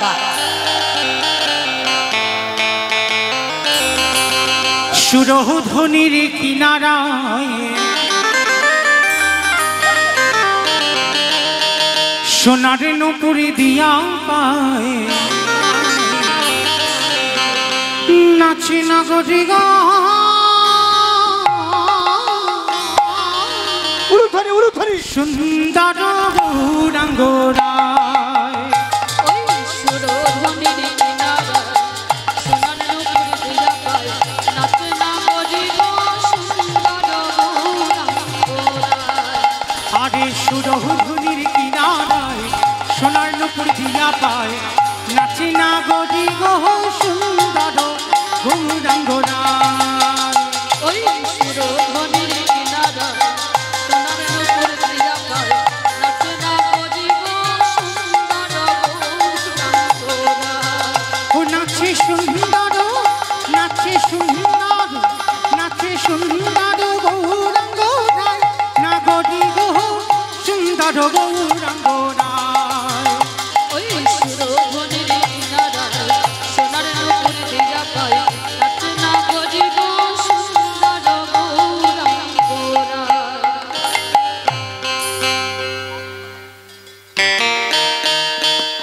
হরে কৃষ্ণ। ও মাইরা, আমি আর আমার সম্প্রদায় যাবো, আর কেউ যাবো না? সবাই যাবো তো? সবাই যখন যাবো, সবার হাতগুলো কই দেখি তোলো একবার।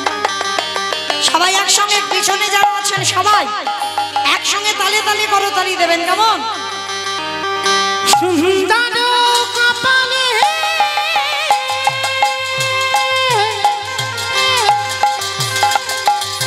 সুন্দর তিলক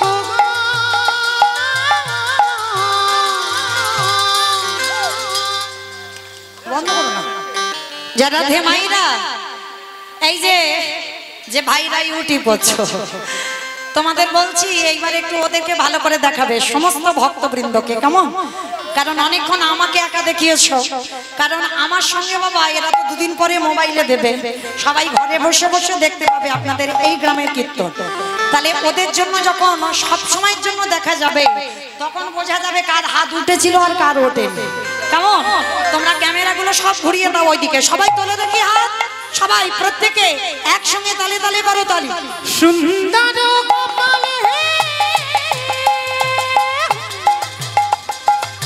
সুন্দর তিলক ওই সুন্দর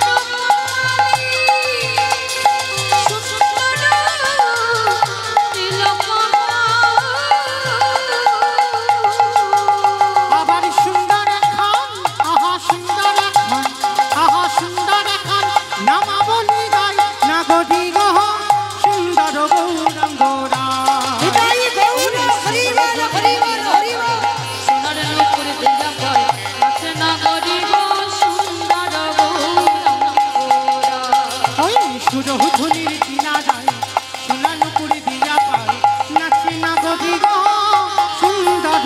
গৌরাঙ্গ রায় প্রেম সে বলো রাধা রানী কি ওমা হয়েছে ধ্বনিটা রাস্তার উপর উঠেছে দূর কারো ধ্বনি ওঠেনি আচ্ছা মা গ্রামটার নাম কি তারাপুর আচ্ছা এই তারাপুরে শাশুড়ি বৌমাতে ঝগড়া টগড়া হয় না হয় এখানেও হয় ওমা নদিয়াতেও নাকি শাশুড়ি বৌমা ঝগড়া হয় আমি জানি আমার ডায়মন্ড হারবারে হয় এখানেও হয় আচ্ছা এই তারাপুরে যখন শাশুড়ি বৌমাতে ঝগড়া হয় যে গলাটা বার হয় একটু বের করো তো দেখি সবাই একটু জোরে বলবে কেমন বলো রাধা রানী কি তার মানে ঝগড়া হয় বাবা বৃন্দাবনেশ্বরী কি যমুনা মাইয়া কি নন্দগাম কি উঁচাগাম কি বর্ষানাম কি ভক্তবৃন্দ কি হরিবাসর ধাম কি সাধু গুরু বৈষ্ণব কি আপন আপন গুরুচরণ কি কমিটি ভাই সব কি হরিনাম যজ্ঞ কি আজকের আনন্দ কি নিতাই গৌর প্রেমানন্দ চলুন আজকের আমরা এইবার বৃন্দাবনে যে পৌঁছালাম তবে মায়েরা সিরিয়াল টিরিয়াল দেখো তো বাহ আচ্ছা কতক্ষণ করে সিরিয়াল হয় আধ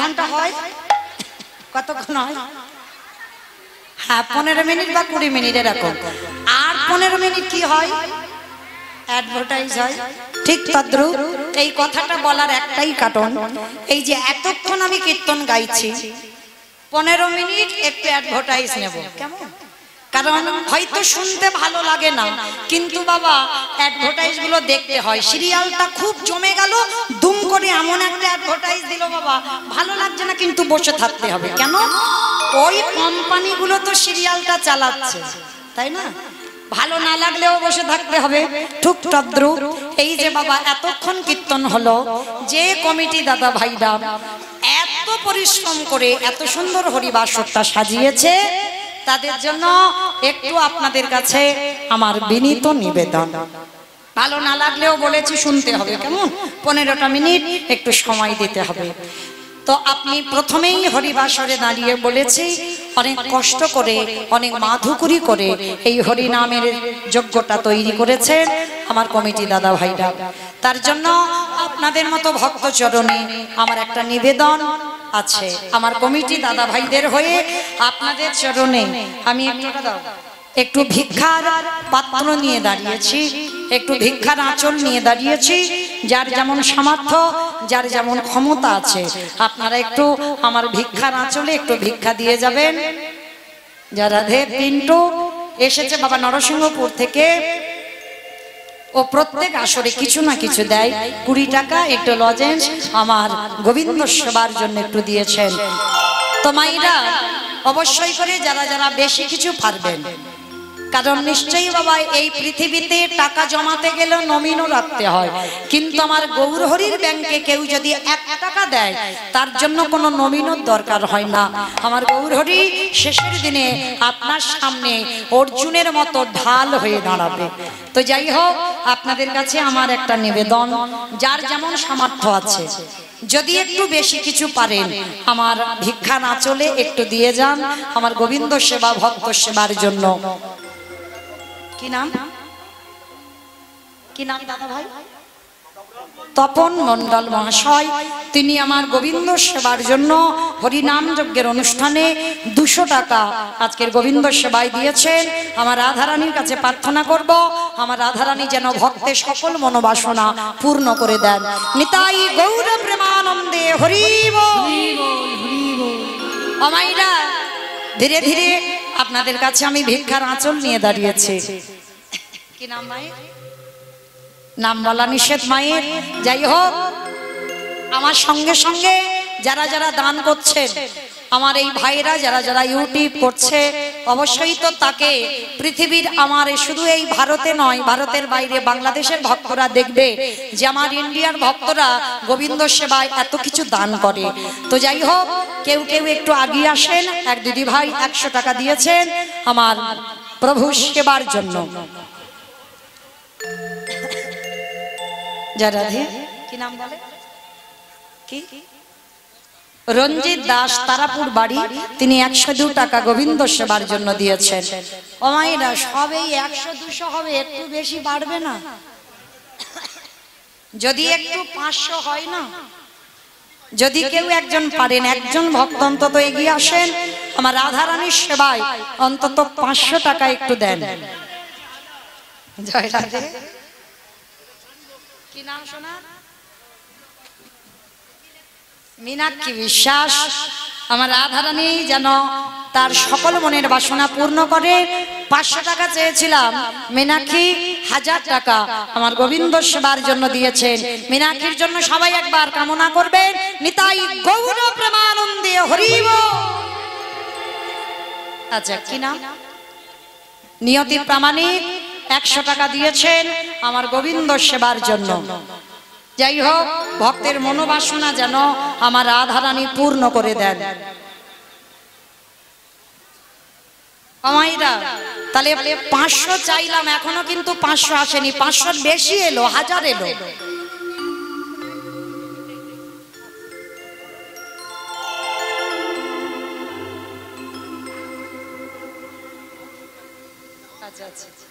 জয় রাধে।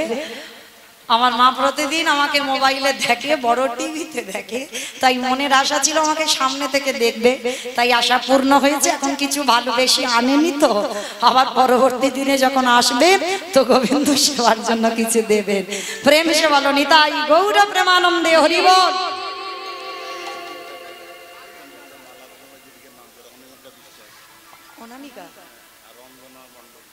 জয় রাধে, হরি বল।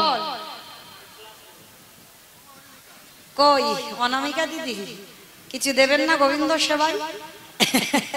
এত এত সুন্দর করে ফুলের সাজ দিয়ে সাজালো। জয় রাধে। ভক্তের মনের বাসনা পূরণ করবার জন্য। আচ্ছা, আমার দাদা ভাইরা কেউ আসছে না কেন? কারোর পকেটে কিচ্ছু নেই? হ্যাঁ, কেউ যদি আসেন একটু আগিয়ে, কারণ আমার গোবিন্দ সেবায় আমার জন্য নয়, কমিটি দাদাদের জন্য নয়। আর এক দিদি ভাই 50 টাকা দিয়েছেন আমার গোবিন্দ সেবার জন্য। জয় রাধে। যারা আসবেন একটু তাড়াতাড়ি আসবেন। আমার চিন্তা ভাবনার কিছু নাই, এটা তো কোনো আজে বাজে জায়গায় দিচ্ছ না, ভগবত সেবাই দিচ্ছ। আর এক দিদি ভাই, কি নাম বলেন? আর এক দিদি ভাই এসেছেন, 100 টাকা দিয়েছেন আমার গোবিন্দ সেবার জন্য। নাম বলা নিষেধ, তবু আপনারা সবাই দেখতে পাচ্ছেন, ভক্তের মনোবাসনা যেন পূর্ণ হয়ে যায়। আর এক ছোট্ট মেয়ে 50 টাকা দিয়েছেন গোবিন্দ সেবার জন্য। ওই ছোট্ট মেয়ে যেন বড় হয়ে কৃষ্ণ ভক্ত হতে পারে। ওমা 500 টাকা আসবে না? যা রাধে বলেন, একটু বলেন। বেশ, মা দাদা দুজনেই মারা গেছে, গোবিন্দ চরণ যাতে পায়। 500 টাকা এক দিদি ভাই দিয়েছেন গোবিন্দ সেবার জন্য। আর এক বোন এসেছে, 100 টাকা দিলেন। কি নাম বলো? দীপ্তি সরকার, তিনি এসেছেন, 100 টাকা দিয়েছেন গোবিন্দ সেবার জন্য। ঝটনা মন্ডল, তিনি 100 টাকা দিয়েছেন আমার গোবিন্দ সেবার কাজে। হরি বল। অমাইরা একটু লাল মতো আসবে না, একটু বড় মতো? জয় রাধে। অনেক বেশি তো, হরি বল। যাই হোক, এই দাদা ভাই সব জায়গায় আমার গলায় মালা পড়ায়, আমার গলা নয়, আমার রাধারানীর গলায় পড়ায়। তো যাই হোক, দাদা ভাই 100 টাকা দিয়েছেন আমার গোবিন্দ সেবার জন্য। এবারে দিল না কেন, এত মালার চাপ সুযোগ পাইনি। যাই হোক, তো আশীর্বাদ করি যেন প্রতি বৎসর আমার গোবিন্দ সেবায় প্রতি জায়গায় কিছু না কিছু আমার গোবিন্দ সেবার জন্য কিছু দিতে পারে। প্রেম সেবা সবাই বলো নিতাই গৌর প্রেমানন্দে হরি বল।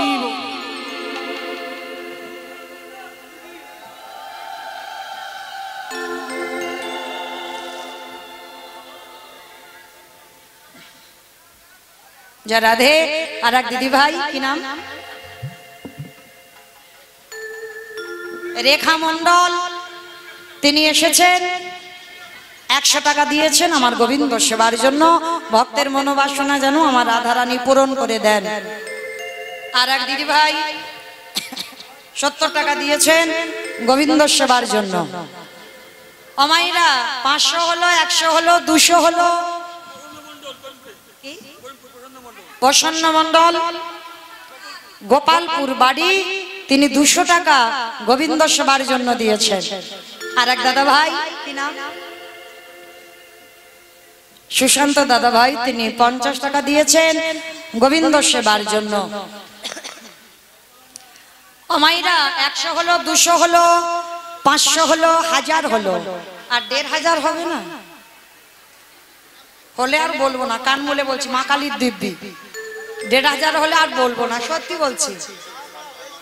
অয়ন, ছোট্ট ছেলে অয়ন 100 টাকা দিয়েছেন আমার গোবিন্দ সেবার জন্য। এক ছোট্ট মেয়ে 20 টাকা দিয়েছেন গোবিন্দ সেবার জন্য। মায়েরা, এতজন ভক্তের মধ্যে একজন কেউ নেই যে আমার গোবিন্দ সেবার জন্য অন্তত 1500 টাকা দেবে। আর 1500 নাই হোক, ওইটা 1000 হোক, হলে আর বলবো না, সত্যি আর একবারও বলবো না। যদি একজন ভক্ত কেউ আগিয়ে আসে আমার গোবিন্দ সেবার জন্য 1000 বা 1500 টাকা, একটু কৃপা করে, এত দাদা ভাই, বাবা ঠাকুর ভাইরা, দিদি ভাইরা, বৌদিরা, বোনেরা এতজন আছেন, কেউ অন্তত আমার গোবিন্দ সেবার জন্য একজন অন্তত এগিয়ে আসেন। কারণ আপনারা যদি হাত না বাড়িয়ে দেন তাহলে এত বড় বড় অনুষ্ঠান চালানো অসম্ভব। তার জন্য আপনাদের কাছে এই কীর্তনিয়া মৌমিতা ভিক্ষার আঁচল পেতে দাঁড়িয়ে আছেন। আমার জন্য নয়, আমার কমিটি দাদা ভাইদের জন্য নয়, আমার প্রভু সেবার জন্য, হরির নামের জন্য একটু ভিক্ষার আঁচল পেতেছি। আবার সেই কাল সকালবেলা আপনাদের সঙ্গে দেখা হবে, কুঞ্জবর্ণ লীলা যখন গাইব, তখন এতটা জ্বালাবো না।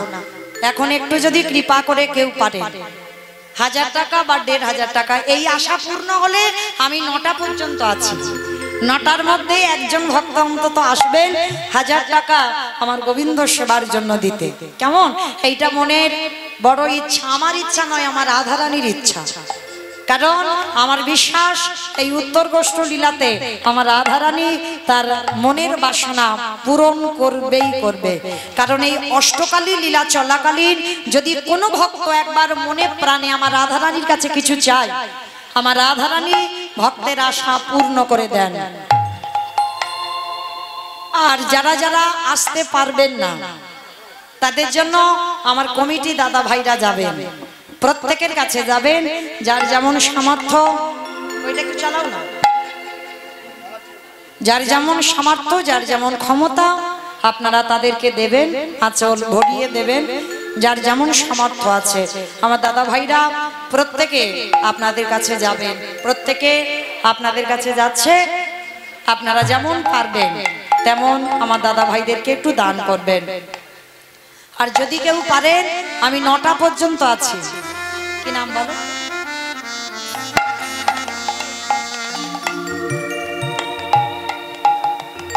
একশো টাকা আর একটা বোন দিলেন আমার গোবিন্দ সেবার জন্য।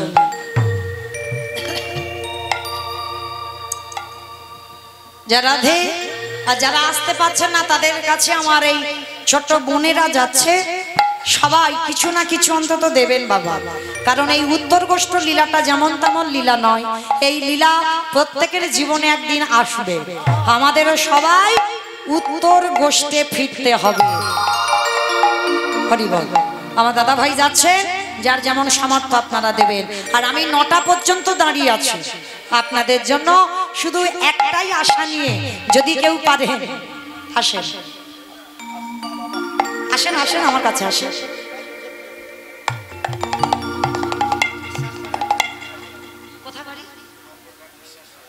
গোপালপুর ঘাট ইন্দ্রজিৎ বিশ্বাস, তিনি এসেছেন গোপালপুর ঘাট থেকে, প্রামাণিক ইন্দ্রজিৎ প্রামাণিক।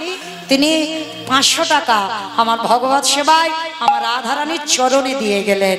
আমার রাধারানী যেন ভক্তের মনোবাসনা পূর্ণ করে দেন। নিতাই গৌর প্রেমানন্দে হরি বল। কি নাম বলে? আদিত্য মণ্ডল, তিনি 100 টাকা দিয়েছেন গোবিন্দ সেবার জন্য। আমার রাধারানীর চরণে যেন পৌঁছে যায়, আমার রাধারানী যেন ভক্তের মনোবাসনা পূর্ণ করেন। নিতাই গৌর প্রেমানন্দে হরি বল। আর এক মা 50 টাকা দিলেন। বেশ বেশ, কি নাম মা বলে? আর এক মা 100 টাকা দিয়েছেন গোবিন্দ সেবার জন্য। খুব ভালো লাগলো যে আমার দাদা ভাইদের থেকে আমার মায়েরা আগে এসেছে। কে বলেছে? কেউ নাই, গোবিন্দ আছে তো। কে বলে? জয় রাধে। এই জগতে যার কেউ থাকে না, তার আমার গোবিন্দ থাকে। ছেলে নাই, স্বামী নাই তো কি হয়েছে? ভগবানের চরণ যদি কেউ একবার আশ্রয় করে, শেষের দিনে সে স্বামী, সে সন্তান হয়ে দাঁড়ায়। কি নাম দিতে পারবো? নাম বলা নিষেধ। নাম নিতে ইচ্ছুক নয়, 100 টাকা দিয়েছেন গোবিন্দ সেবার জন্য। আর এক ছোট্ট ছেলে 20 টাকা দিয়েছেন ভগবত সেবায়।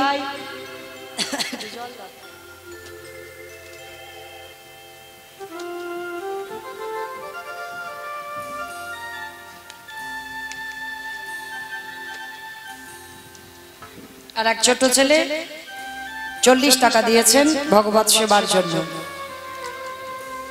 জয় রাধে। হরি বল। মাইরা বেশ, যদি কেউ পারেন, আমার দাদা ভাই যাচ্ছে, যার যেমন সামর্থ্য, যার যেমন ক্ষমতা, আপনারা দেবেন। কেমন? আবার কাল সকালবেলা আসবো, সকালবেলা ভিক্ষারা চলে দেবেন। কেমন? চলুন। আর 9টা পর্যন্ত রয়েছে, যদি কেউ পারেন আমার কাছে আসবেন। প্রেম সে বলো নিতাই গৌর প্রেমানন্দে। হরি বল, হরি বল।